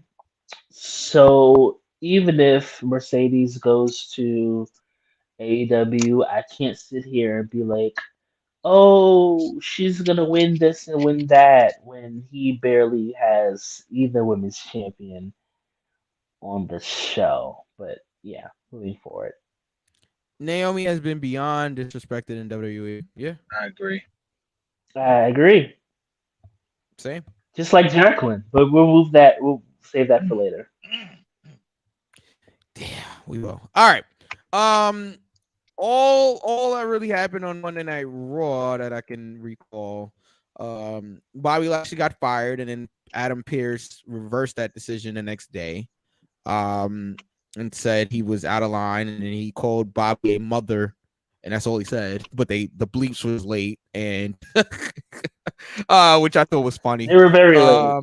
Because he did actually say it was supposed to appear that he did, but he didn't actually say it, and they bleeped it later, which whatever. After Bobby Lashley lost to Seth Rollins in the main event, which cool main event. Cool segment to end Raw, but then they ruined it by having Adam Pearce reverse the decision a day later on social media. Not even on the show; it was on social media. I think we know where this is going. Where is it going, Knuckles? Where's it going? They're going. Bobby Lashley is going to be on off of our TVs for maybe 2-3 weeks. I don't think he will though. They already said he's not fired. I know that, but this is going to mark for the third time. Think about this. When was the last time we saw Omos? Oh God, I hope we're not going to Bobby Lashley and Omos. No. Oh. Think about it. Oh. When was the last time we saw Omos? Braun Strowman, I think, in Saudi Arabia. That's Saudi Arabia, right? That was what, 2-3 weeks ago? Nah, like 2 months ago almost, right? 2 months ago? A month ago. Okay, which makes my point even more valid. Second question. Who manages Omos? The one and only MVP. Who is the mouthpiece for the Hurt Business? All right, yeah, okay, MVP. I think this is a Nexus style return for the Hurt Business. You know what? I'll be cool with that. Nexus made their debut. That the Hurt Business is coming back. Yeah, I should have never broke up in the beginning. Facts, but I think this is going to be how the Nexus debuted by just going and tearing shit up. Everybody, right? I think the Hurt Business are going to make their return in similar fashion. I'm for it. Always like the Hurt Business, so I'm for it. Yeah. All right. Anything else to cover? That's that booking coming out again. Anything else on Monday Night Raw? Nikki Cross. What about Nikki Cross? Nikki Cross. So they're to King V, just to King V and King V only. They're definitely bringing Sanity back. Okay. It's gonna give Sanity. It's gonna give Sanity versus the Way, or a new version of the Way, minus the person that shouldn't be around people under the age of 18. Um, maybe He's doing the no replace look. the He's maybe doing the no look. replace him with Tommaso Ciampa. Maybe Mm. that.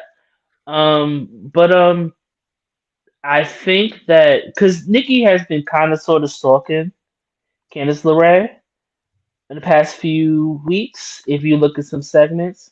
And there was a couple of people that pointed it out. I'm so sorry, y'all. I'm not gonna lie. This wine is kicking my ass, and I can't find the tweets.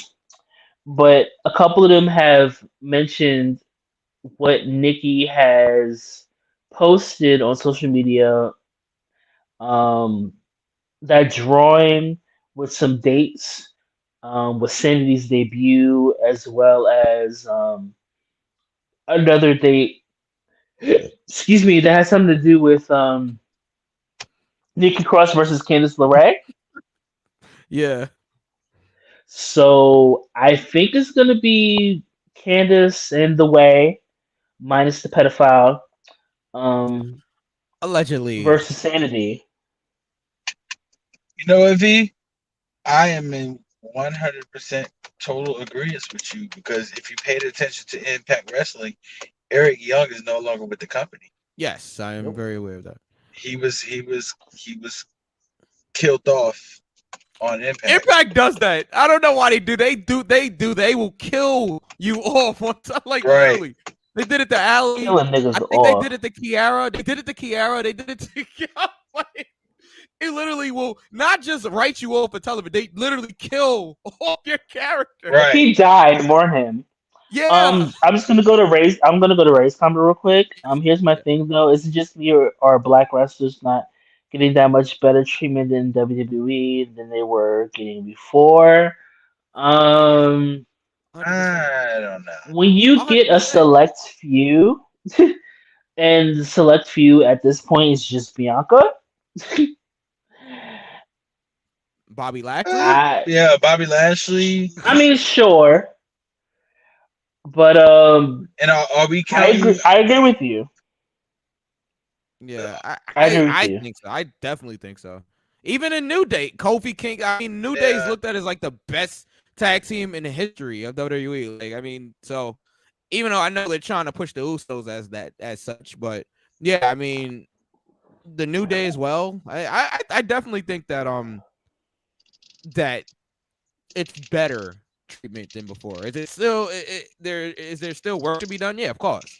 But like, is it better than before? 150%. Yes.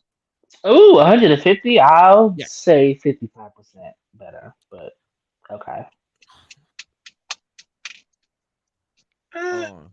Say, but Bonji's in the Sea Thoughts Music is in the chat. But then the New Day get demoted to NXT. I wouldn't call it demotion. I wouldn't call it a demotion at all. See, in this case, I wouldn't call it demoted, only because I feel like the Creeds are next in line for the tag team titles. Yeah, and I also feel like I'm sorry, B. I'm sorry. I was just gonna say, if anybody was to put them over and make them look like stars, I think New Day would be the best bet. Yeah, and I also don't think that. I think with the New Day going to NXT, I feel like it's more because the New Day, hate to say it, was stale on the main roster. There's nothing. What else do you want them to do on the main roster? There's literally nothing else for the New Day to do. So send them down to NXT, give them some fresh feuds, give them some fresh matches, make them feel new again. They got a monster reaction down there at NXT, so especially if we don't know if or when Big E comes back. Right. So for now, I think NXT is great for them. I don't think it's a demotion. I think it's to freshen them up a little bit because think about it. They've been on the main roster now for 8 years? right? As a tag team. That's a long time. They've been pushed heavily throughout the division. Kofi's a former world champion. Big E's a former world champion. Like, they've been pushed heavily over the last 8 years. I think it's time for them to kind of, like fall back a little bit. And that's exactly what they've done. So no, I don't think it's a demotion at all. What else? Alexa teased the Sister Abigail on Bianca. I like where that's going. I like what they're doing with Asuka. Bianca was like, "Bitch." Yeah, like you saw what the. She almost got her. Girl, almost got it. What the. Do you know that I would drag you? And Alexa's reaction is like, "What the fuck was that?" Like, you could even like, "What am I doing?" You know what I'm saying? So I like it. I like stuff with Alexa and Bianca. So I have something to say. Okay. This might be the first time I admit this on the show, but Mike, you're right. I feel. All right. Write this down. Would you like writing things down? Yeah, I'm writing this down. Michael. All right. Don't stop. At the 140 mark. So 140. So I think you're right. Where Alexa is just the red herring. Knuckles' writing is hilarious. Yeah, go ahead. I think Alexa is the red herring. And I think she's going to completely break free from the Bray spell. And I think Asuka is going to be the person. I am going to agree with you here. Language. And it wasn't until Monday that. Because at first I was like, Mike, what the fuck are you talking about? And I've been paying attention, pal. And then it was like Asuka's tweet said, then this past Monday, I hate you, Knuckles. And this past Monday, right, and then I'm so tired. I'm TI red. And then, I want to read Ray's comment in a second, but go ahead. And then, Asuka coming out with 0 face paint.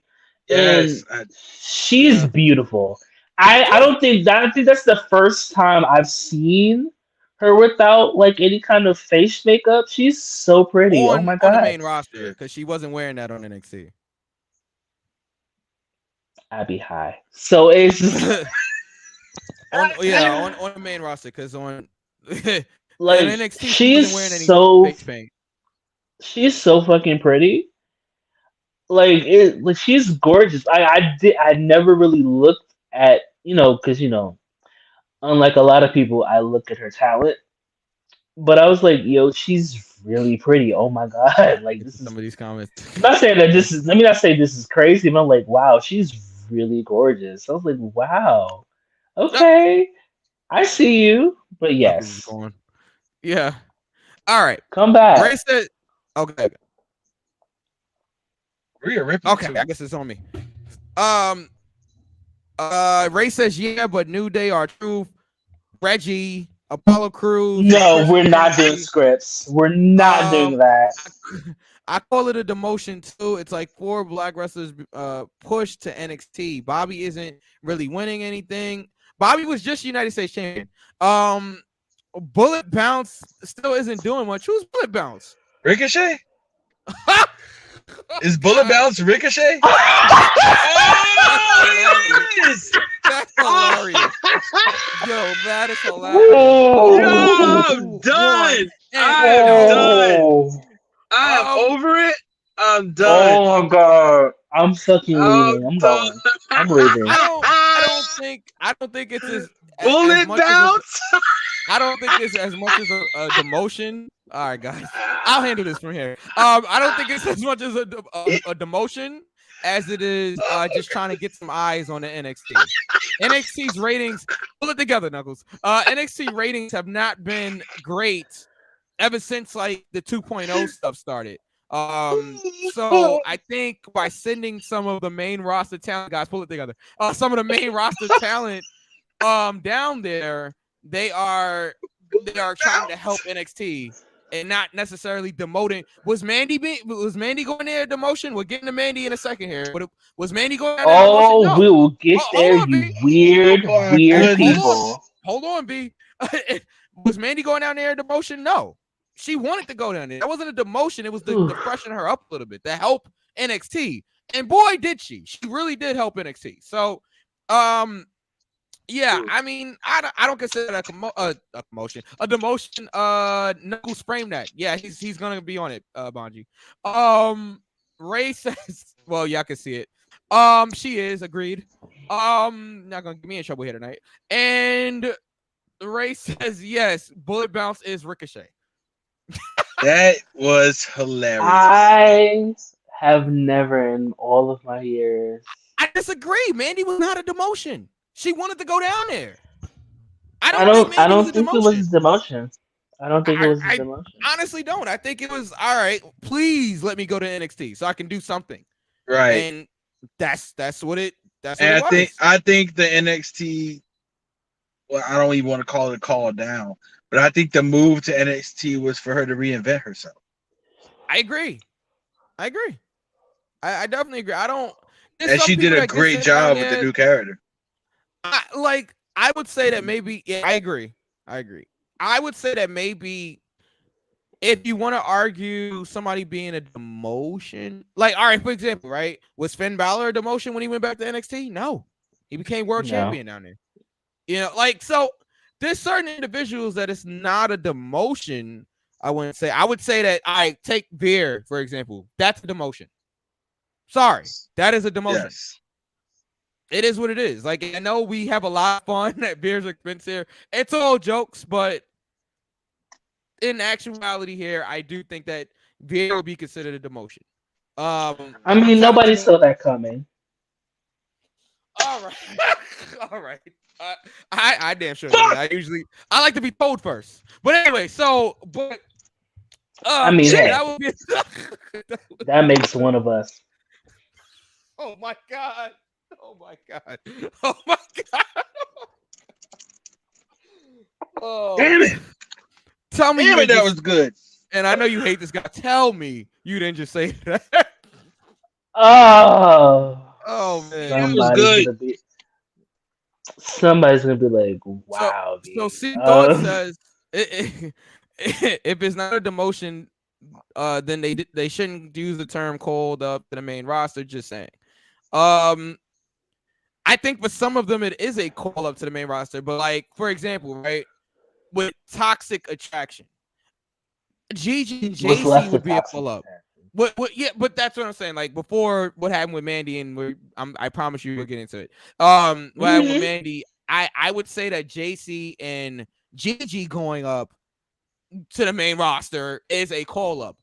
Mandy, on the other hand, it's just her going back to the main roster. I don't say, oh, Mandy's getting called up to the main roster. She's not getting called up. She was already there. I think she's going back to the main roster. Yeah, like, so I don't know. I think these, like I said, I think these characters that are going to NXT to do something, it's not, like you said, it's not really a demotion. It's something to get them on TV, because for one reason or the other, and this is going to sound like demotion, but they don't have anything for them on the main roster. So you go down to NXT, not only can you get the TV time and build your own story, but as we all know, there's younger talent in NXT. So why not sit there and take your veterans that have been on Raw and SmackDown and pay-per-views for 5, 6, 7, 8, 9, 10 years, or however long they've been? Why wouldn't you send them to NXT to not only, get themselves over or reinvent themselves, but help that younger talent that's wanting to be called up to Raw or SmackDown to the main roster? That's a great idea to do that.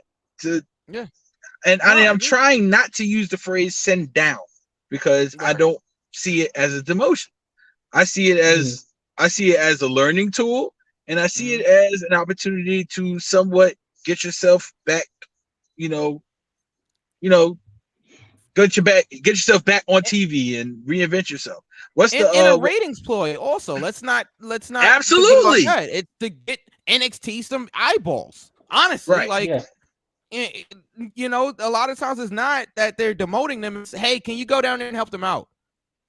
Honestly, that's not a demotion. Go down there. Can you please come down there and help them out? Right. Let's get some extra eyes on the product. The phrase "absence makes the heart grow fonder" comes to me very clearly right now. Yeah, that's true. All right.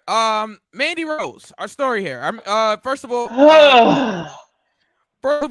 Mandy Rose drops the title to Roxy in the main event of NXT on Tuesday night. First of all, when they started the show and Roxy's just like, I don't want to wait till New Year's Eve. Let's do this tonight. And Mandy, let's keep in mind, being a heel, agreed to it with no problem. I said, interesting. Yeah. Very interesting. You're going to have a non-promoted match Gotta have on your a random NXT episode. That's a great point. For the title. Very interesting. I said that was peculiar. Before anything ever happened, I was like, that's very interesting. You gotta have your wrestling antennas up to catch that. That was a good catch. Yeah, like I'm literally sitting there. I'm just like, that's like, why wouldn't you promote this? Well, we know now. So, and then Mandy not being seen with Toxic Attraction at all throughout the night was another interesting point. I'm like, now, granted, Toxic had their own thing going on, but usually you would see some type of interaction with them. There was nothing. More interesting. Right? I'm just like, okay. And then the telling the famous, hey, she's been champion for this exact amount of days. That's also another sign that, okay, what's happening here? By the time the match started, I said, oh shit, they're gonna do it. They're gonna do it. You know, and I'm just like watching, and then again, I was already feeling that Mandy was gonna drop the title, but when Roxy kicked out of the knee, I said, holy shit, Roxy. That's when it hit me. Title. That's when it hit me. Nobody kicks out of that knee. You know what I'm saying? So Ray says third longest reign in NXT. Yes. Only behind Asuka and Shayna Baszler. Shayna Baszler. Okay. Yeah. Listen. Took my trivia question away. Whatever. Yeah, right. Listen. We've been critical of Mandy Rose's title reign this whole show. I've enjoyed it. I was one of the main people that enjoyed Mandy's title reign. I was the one. You can go back.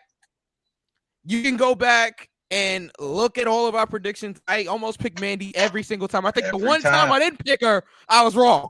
So, and I said I'm never gonna pick against Mandy again, and I didn't.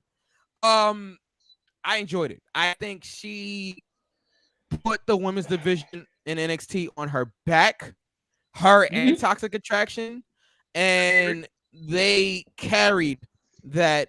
Ray, I'm not putting that on the screen. And they carried that. Put it on there together. Do it now, pal. Damn it, put it on there. Put on there, pal. All right, fine. I said put it on there. Having Mick Foley flashbacks. Yeah. But I'm sure you did. I actually enjoyed Mandy's matches. Okay. I'm not gonna lie. Mandy was also enjoyable to watch in the ring, but I'm talking about also her match, the match quality, especially some of the matches that stuck out to me. Was the unification match. That was a really solid Mandy Rose match. Her match with the first match with Roxy was really solid until the Cora Jade stuff happened. Like, Mandy does have a couple of bangers in NXT. And I don't think people give her enough credit for what she's done with the NXT Women's Championship and what she's done for Toxic. Now, I'll let you guys comment on the match, and then we'll get to, of course, Mandy got fired. We're just going to cut to it. Mandy got fired the very next day. I think she knew she was getting fired, but we'll get there. Knuckles, NXT, this whole situation. Roxy's our new champ. Talk to me. Now, are we talking about the match, or are we talking about the story in general? Everything. Like you said, when she kicked out of the knee with Mandy's match, oh boy, oh God, We're live, pal. Yeah. I got something for that, right? Well, V, go ahead. So I can get my No. You go first, Knuckles, because okay, Bonji, I'm glad you put that down there. No, he said I'm just playing. Oh, okay. Oh, okay. He said AEW and said, nah, I'm just playing. Okay, well, because I see her going directly to Impact Wrestling. You called it. Yeah, I see her going directly to Impact Wrestling because we already have a Mandy Rose in AEW in the form of Jade Cargill. So two different individuals. No, I'm saying the story, the glamorous, strong champion. That's what I mean. Let's see. How can I let me see if I can swing this? I see why they fired her. Mm-hmm. I don't think it's justified. I don't think it's justified because and I'm really not throwing shade. People, watchers, listeners of Go for the Pin, I am not throwing shade. Let me just make make that clear. How is it that you can have obvious and admitted wrestlers with addictions, whether it be alcohol or whether it be drug related? Isn't Riddle suspended right now for wellness? I'm saying that it wasn't marijuana. Right, and they don't even test for marijuana anymore. They don't. So, that's what I'm saying. Right. Not so anymore. This is what I'm saying. We all know WWE during the older dudes era were very strict on wrestlers having Twitch accounts and all of that other stuff to try to self-promote. It looks like, from what I've read, Triple H has relaxed that rule and kind of let them, for example, Xavier Woods with the up, down, down channel and everything like that. But how is it that you can just throw the entire book at Mandy Rose for self-promotion, but you rehired Jeff Hardy 3 times? Oh, man. And then if that was such a serious matter, what Mandy did, why didn't you fire Riddle? Or why didn't he's still employed, but you sent him to rehab. But he's still employed. And I would think for that. I do have an answer for that, but I'll let you continue. I would think drug related situations are more serious than what Mandy did. And nope, not putting that up. Nope. And I think from what, and I mean, let me cite my sources: Fightful and What Culture. Mandy Rose. Shout out to Simon Miller. Yes, he'll be wrestling Sir Wilkins, January 21st. Absolutely, I'm giving it up. Mandy noted in the past that some of her stuff might get her fired. It's almost like she knew. Well, and she did it anyway. Yeah. But my point is, was this a fireable offense? When you've had past situations, i.e. Jeff Hardy, i.e. Riddle, bro, that were worse than what Mandy Rose did. It's not like Mandy Rose was sitting in front of a camera with her hands by her side with no shirt on. Have you seen it? I have seen it. For research purposes, we will get there. Oh my god. Oh my god. I have so much things to say. But what I'm saying is, and I'm about to throw it directly to you. I don't No. think You this gotta let was. me rebut before we throw it to me because I have Oh, some. not I have a rebut. rebut. Not rebut. But I don't think this was a fireable offense. I think this was maybe a lack of judgment. But wouldn't everything else be a lack of judgment too? I'm just, I'm gonna be quick. we've seen worse. This is what I'm saying. We've seen worse. Yeah, you're right.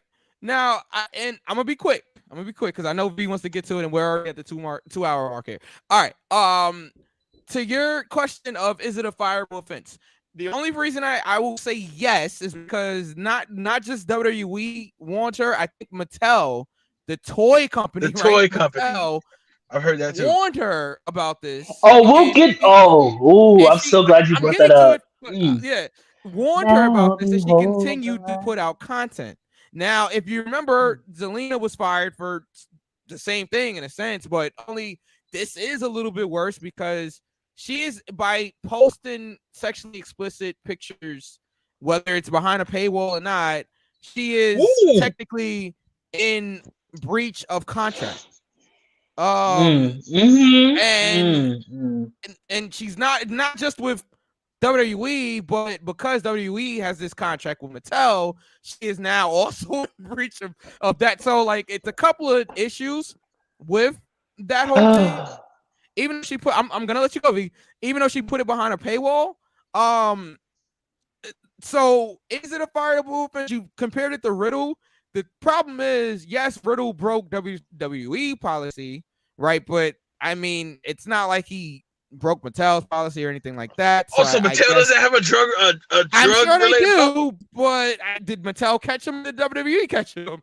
Yeah, I don't know.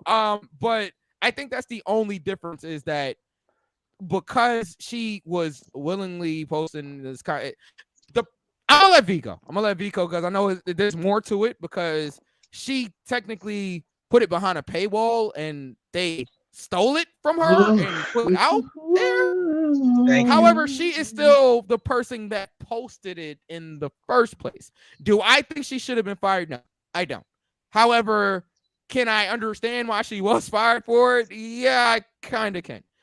B, please take it away. I know you've been chomping at the bit. Chomping at the bit, yes. Mandy, I got you, girl. So, everybody, here's something that I'll do. I'll read the fuck out of you. So, let's start here, right? Amanda Rose, right? Not well, Amanda Sachs, but yeah. I know that's her real name. I'm just Mandy Sachs. I'm pretty sure she's gonna go by Mandy Sachs now, but I'm just combining kayfabe in real life. Anyway, yikes. Okay. So Mandy got fired. Thank you, Ray, but I'll get there. Wow, good point. So Mandy got fired because some lame. I wish I knew who leaked her pictures because I will sit here and drag you from New York to Charlotte, okay, down I-95 to 495 to 85 to 485. Okay, past Savannah, not 85. What is so many things that I could talk about with it. So with this, but let's start here. WWE have put Mandy's, I don't want to say sexual prowess, but put Mandy's sexuality or assets on Front Street since Tough Enough. Thank you. Right? Since Tough Enough, right? You know, they had the man that's married to Carmella thirsting over Mandy Rose. Big facts. You know, Mandy Rose. Mandy Rose is a beautiful woman. Gorgeous. But gorgeous, yes. Me, King V, find it funny that the same company that has had collaborations with Playboy. Oh yes, come on, V. Sable, which I enjoyed, Tori, Maria, China, Ashley Massaro, God rest her soul. Ray, shut up. Ray. No, it wasn't you, Ray. It was some lame ass niggas that are on Twitter. Son of a bitch. You gotta do the JR. Son of a bitch. Son of a bitch. I find it so funny that Mandy Rose, despite having her pictures behind a paywall, some lame ass, no pussy or ass or dick getting ass niggas that decided to post her pictures, but so you purchased her photos to post them on the timeline. Now, granted, sure, is it a breach of contract? Whatever. But let's be real. Seth Rollins had his nudes. I mean, granted, it wasn't behind a paywall. Seth Rollins had his nudes leaked. So has Riddle, Paige or Soraya. The difference is, which no, that's what the difference is. They had it illegally. Now, Mandy's was technically illegally leaked because she put it behind a paywall. But the difference Thank you. But go ahead, Mike. I'm sorry. Go ahead. No, go ahead. The only difference is their phone was like they were literally like hacked. It wasn't like that was their personal picture. Well, Brad Maddox kind of leaked. Well, and that was another situation. That was and Seth Rollins' ex-girlfriend who's a Nazi kind of. Yeah, what is the word for it? That is a revenge. It was like revenge porn. That's revenge porn. Yes. That's the difference. Now, Mandy posted it. But here's the thing. Here's my rebuttal. Yes. Let me go ahead and put my legal degree to use. She posted her body. However, whatever it is, I don't know. I don't look at news that were leaked. Right. I don't do that. Right. But at the same time, yes, she did post it to a private website behind a paywall. Yeah. That's also some kind of revenge porn because what I'm seeing and what I'm hearing is that somebody wanted money from Mandy Rose and she refused. Wanted money from Mandy Rose? Give that person, yes. Or they were going to post the news. Oh, and they decided, yes, they were out per se, but the person that leaked it purchased it first. Yeah, okay. And my problem with it is that WWE for years has capitalized upon the sexuality of women. You have Jerry the King Lawler, who shouldn't be around people under the age of 18, also screaming puppies because of the titties for years. Right? HLA, hot lesbian action. Oh God, don't remind us. Okay, so we're gonna sit here, Trish barking like a dog. Let's go ahead and put 10 on fucking 20. The reason why WWE released her, besides the breach of contract, that is the legal reason. Let's be real, that is the legal reason why they fired her. But the real reason is that they could not capitalize upon her sexuality because from day one, Mandy Rose has been sexualized from day one. Now, granted, yes, Mandy Rose is a beautiful woman. She's absolutely gorgeous. But she has been sexualized from day one by wrestling fans, by non-wrestling fans, by people that stalked her. So you mean to tell me that she got fired because she showed some titties when I've seen Tori Wilson, China, Maria Kanellis, fucking Ashley Massaro, Candice Michelle. I've seen She did softcore porn. I've seen a lot more of a lot of women that have been in WWE. Yes, of course they consented to that. Yeah, they have consented to that, and it was like it's okay. Now, well, as far as we know, they've consented to that. So let me go ahead and put there because a whole lot of allegations about that old, nasty, old, dirty, old, sex horny man has been coming out more. V, can I ask you a question right quick before you move on? Go ahead. Okay, I'm gonna go back to Saraya real quick just to ask you this question, and I'm gonna get out the way. The videos that came out with right, like Ray said, Paige, Xavier Woods, Brad Maddox. Did that happen before or after backstage? Oh, that was before, way before. So why would WWE even agree to put her on a WWE program, even though it was Fox? Because Brad Maddox was the one that released it. Brad Maddox was the one that. It's still her, though. Yes, it's still her. Yeah, but it wasn't like she posted it herself. She didn't post it herself. It was leaked. But it was her doing porn. Yes, it was her. It was her. Now wait a minute, hold on. It was her having a consensual threesome with her ex-boyfriend Xavier Woods. Okay, and I think another reason why they fired her is because WWE is PG now.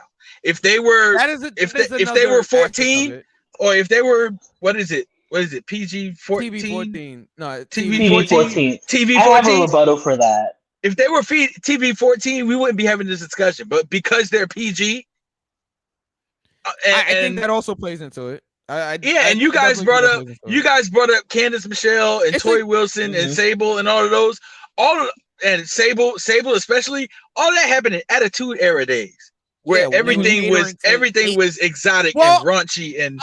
No, the Candice Tori that was post. No, actually, Candice was before. Candice was before.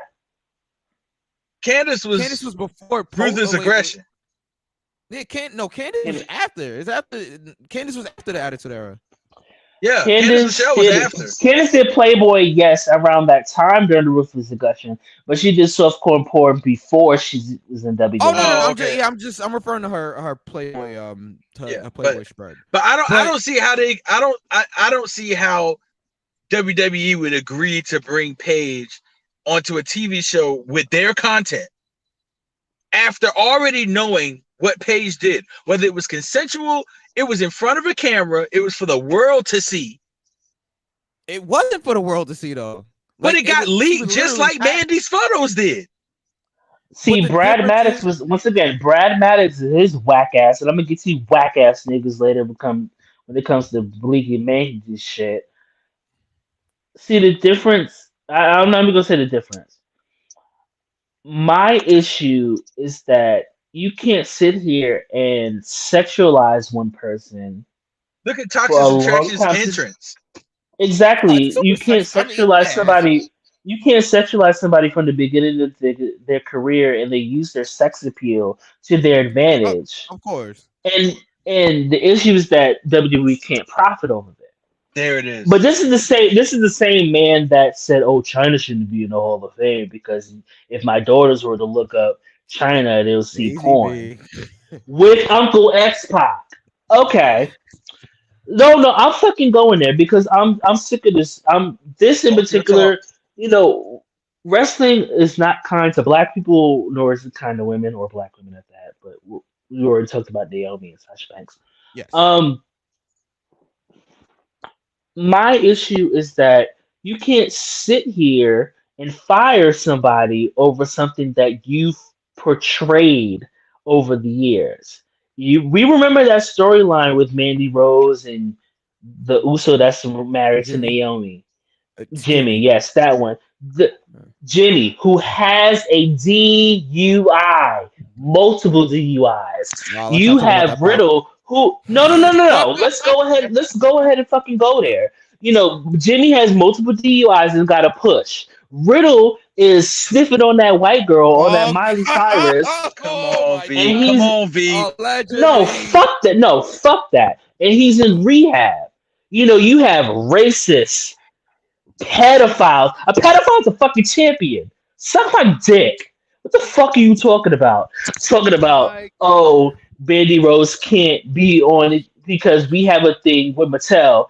Oh, with the DUIs don't. Oh, Mike's gone. So I'm gonna go ahead and keep going. Don't fucking DUIs go against your fucking thing with Mattel. Don't pedophilia. Who had a whole U.S. champion? So V, you mean to tell me that all of a sudden WWE has a moral compass? Suck my fucking dick. Fuck out of here. God. The fuck are you talking about? So V and Mike, what the fuck are you talking about? Let me throw a name out here real quick. If think about that for a second. Wait, Ray says B. I know I know who Brad Maddox is. I can't get his name out. He's in West Hollywood. I know Brad Maddox. Yes. He's in West Hollywood and goes to Whole Foods on Fairfax. Well, congrats to him. Anyway, I should not have read that actually. So Brad Maddox. Here's my Drugs question. are okay, nudes are bad. Okay. Yes. Here's my question. Yes. If Braun Breaker had his dick slinging around in a swimming pool, would he get fired? Well, that's probably not because he's a man. So let's go ahead and it's not just that. It's not just that. It's misogyny as well. We can sit here and take a look at all of the women who've had to be sexualized. Sable, Jacqueline. Let's go ahead. Trish had to get on her knees and bark like a fucking dog. Edge and Lita had a sex scene on Raw. And Lita said she wasn't comfortable with that. So let's go ahead and talk about it. If WWE is not fucking what's that word? Oh my god. Hey, wine. I know. Profiting, there we go.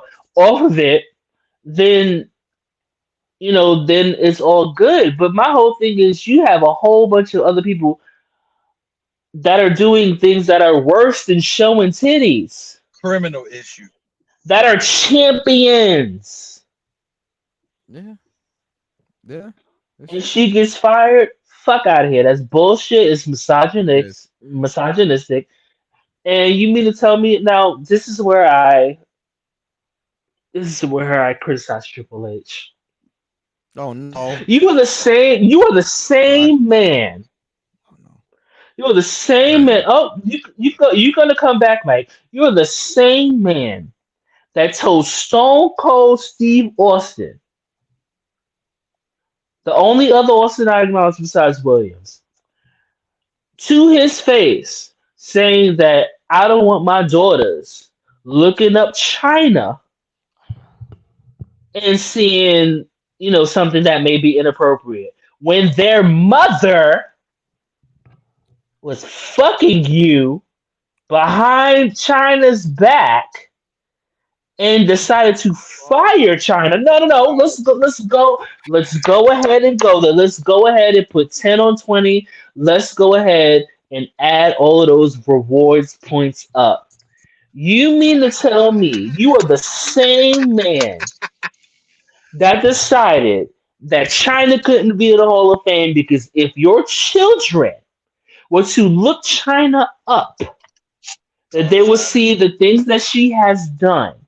Well, they could also look up their mother, and talk about said surgeries, the things that John Cena has said, the things that Chris Jericho has said, for the fact that you were fucking Stephanie behind China's back. And the reason why that China is not here today is because of you and your fucking wife and your bitch ass father-in-law. Suck my fucking dick. The fuck are you talking about?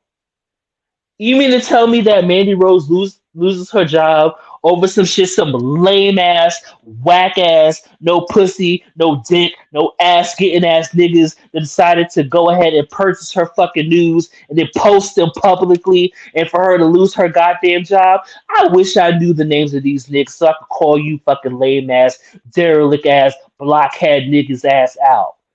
Because you mean to tell me that a woman that gets her fucking personal information leaked, despite having it behind a paywall, fuck all that other shit. She had it behind a paywall, meaning that if you were gonna purchase her titties, or if you were gonna purchase her ass, if you were gonna purchase her labia, majora, minora, and do what you need to do, jack your little dick or whatever, and you mean to tell me that you are gonna post that shit and then she loses her job because you decided to post her personal information after you purchased her news? Fuck you. And this is exactly why I'm saying that the wrestling business is not kind to women. Because if that was somebody, Jimmy is a multiple time champion. I love Jimmy Uso. And I'm not saying this to be rude to Jimmy Uso. Jimmy Uso is a multiple time champion. That motherfucker has multiple DUIs. And you mean to tell me that he hasn't been fired yet? Matt Riddle was sniffing upon the white girl. No, fuck that. No, fuck that. Not only Matt Riddle was sniffing coke, Matt Riddle also has abuse allegations against him. You have a whole no, fuck that. You have a whole United States champion that has been accused of contacting children that's under the age of 18, talking about sexual shit. Fuck you. And the minute that Mandy Rose decided to consensually show her titties, show her areola, and you mean to tell me that she gets fired over that? So it's like, oh, that just fucks up our agreement with Mattel. Don't drug use mess up your agreement with Mattel? Don't use DUIs mess up your like? That was my point. What? That was my whole point. You can't sit here and say, "Oh, we're sitting here at a rock and a fucking hard place." Oh yeah, they are. You sit here between a rock and a hard place. Shut up, Michael. You sit here between a rock. You sit here between a rock and a hard place. There's not much that we can do. Now, granted, Mandy took it in stride. She took it in stride because considering all the things that she's been through over the past few weeks. Yeah. Listen, You're not gonna sit here and tell me, "Oh, we didn't have a choice," because you should have got rid of Jimmy Uso. You should have got rid of Matt Riddle. You should have got rid of Austin Theory. You got rid of the Velvet I Like Teen Dream. So God. you can't. No. Let's go ahead and talk about it. WWE has a history of protecting people, mostly men, when they do shit that's against any kind of fucking deals that you have with other companies. Let's go ahead and list them. Hulk Hogan, that's number one. Ultimate Warrior. You know, the couple of times that Randy Orton fucked up, right? Let's go ahead, Jimmy Uso. You know, let's go ahead and sit here and talk about the men that have fucked up more and worse than the women. But as soon as a woman takes charge of her sexuality, and that's just in society in general, as soon as a woman takes charge of her sexuality, it's a problem for men.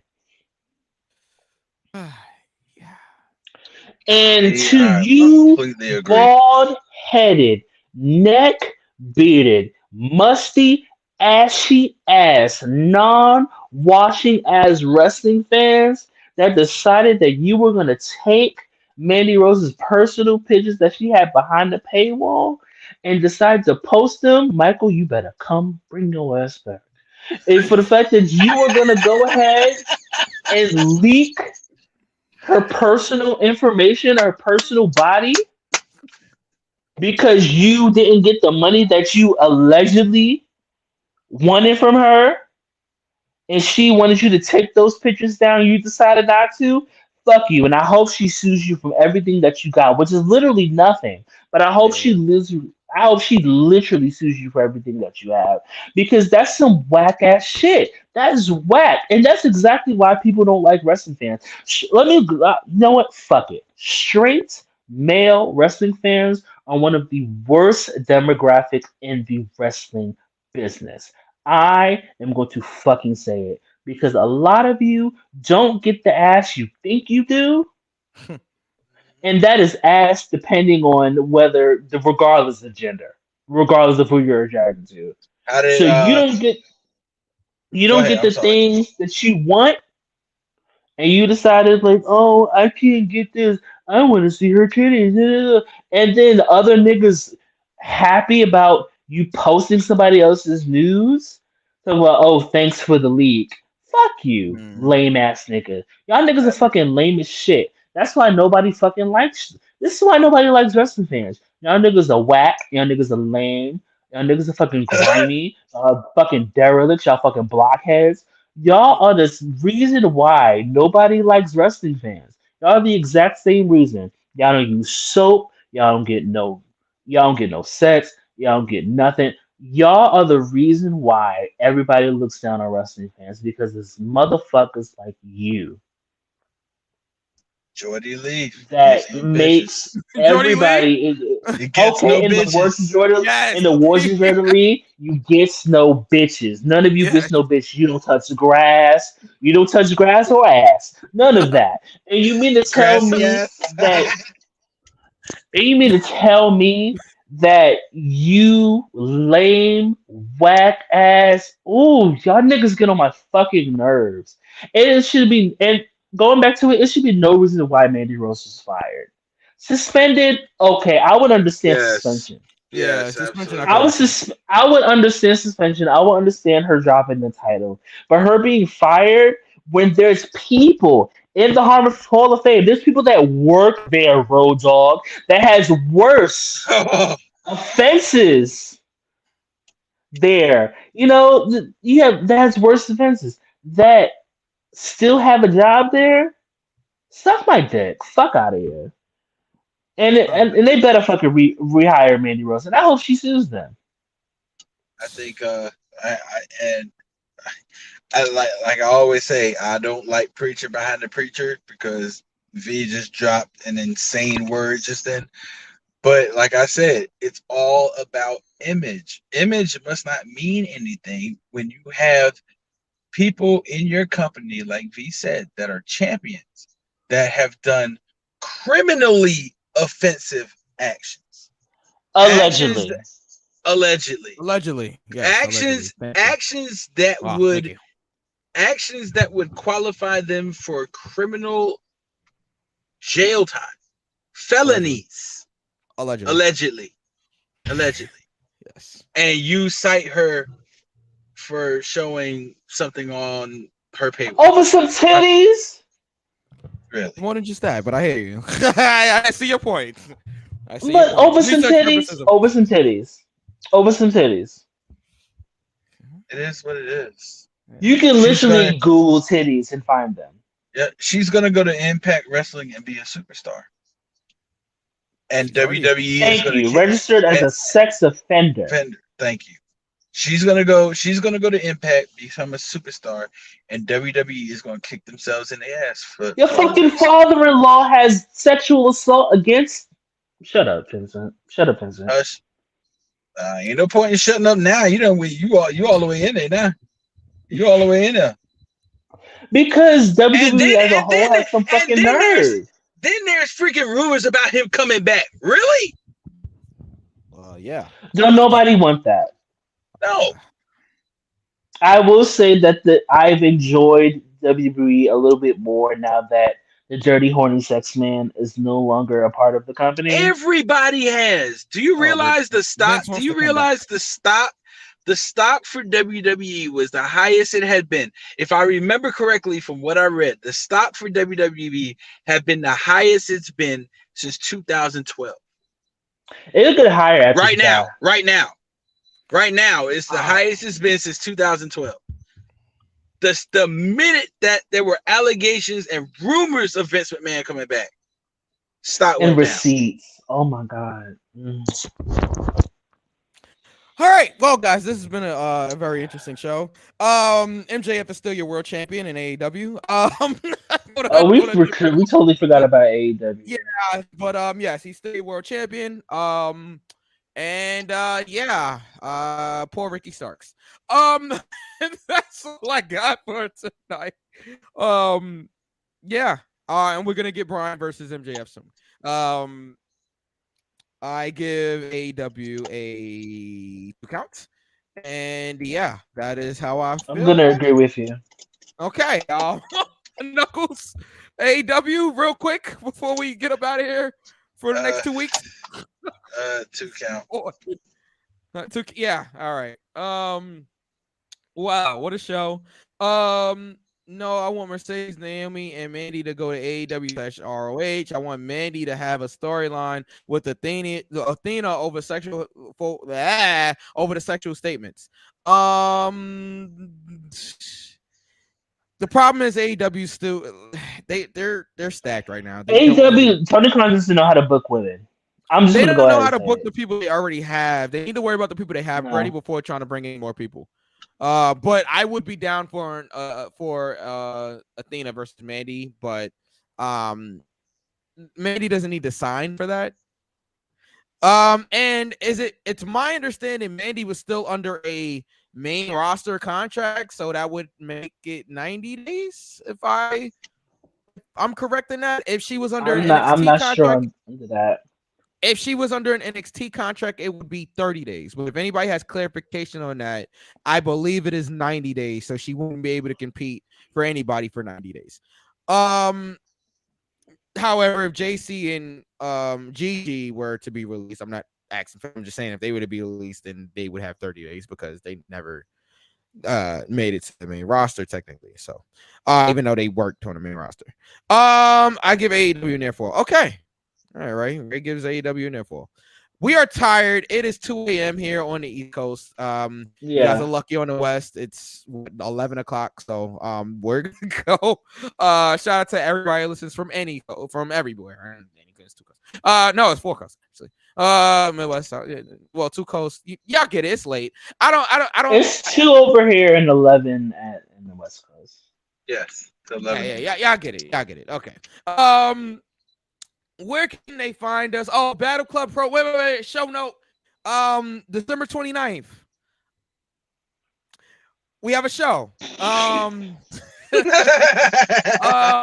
is our Something next show. like that. We will not be here next week. So you guys enjoy. If you celebrate Christmas, enjoy Christmas. Happy holidays. Happy holidays to everybody. Yes, we will be back December 29th. And we probably will have a special guest. I don't want to say who the guest is just yet because we're gonna work out some things with that. But I think we have 2 guests on for that evening. So you guys want to stay tuned for that. If you are in the New York City area, Battle Club Pro and the Fallout are teaming up together. Radar Raw, hold on. Radar Raw on all your favorite social media platforms. Yes. And of course, C Thoughts Music. Make sure you support Von G as well.